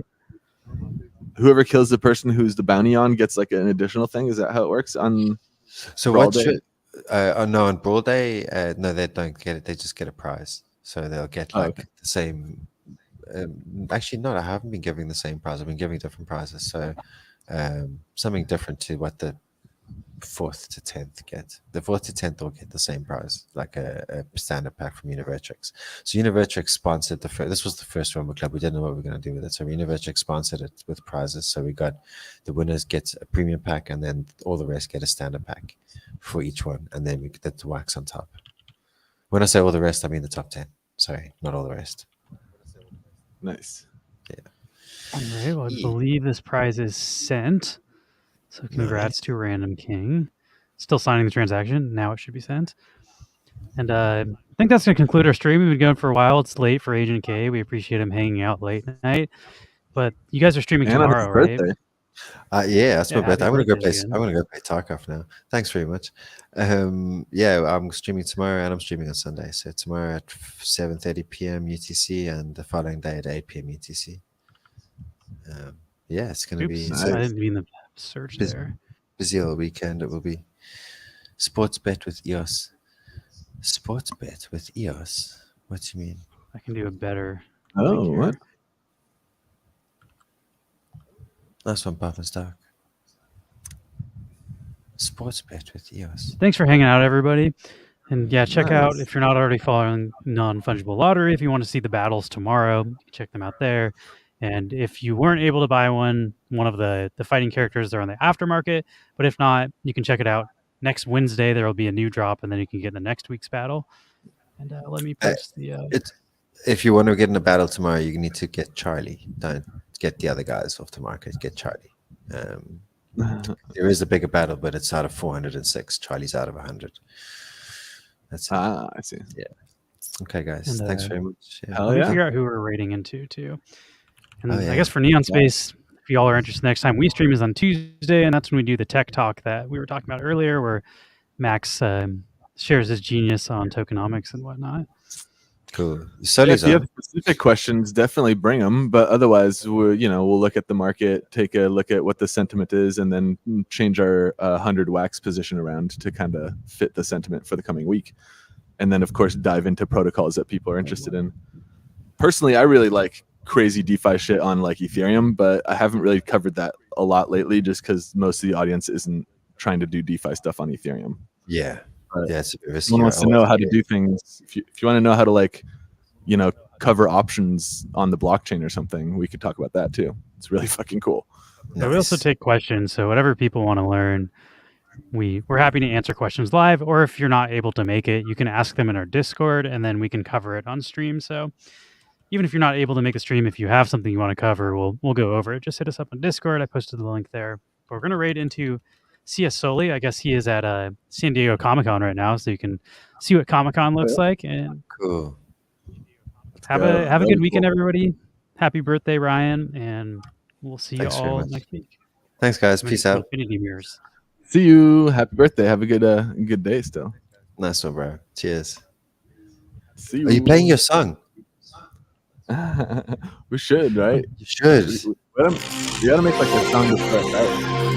Peace out, everybody. Yeah, we used to do the BitConnect one, but yeah, or buying the dip. Yeah, buying the dip. Yeah, that's where I heard that song was from you. I love that song. Yeah. We usually do this that whining on Wall Street is making me sick. 140% GameStop was short.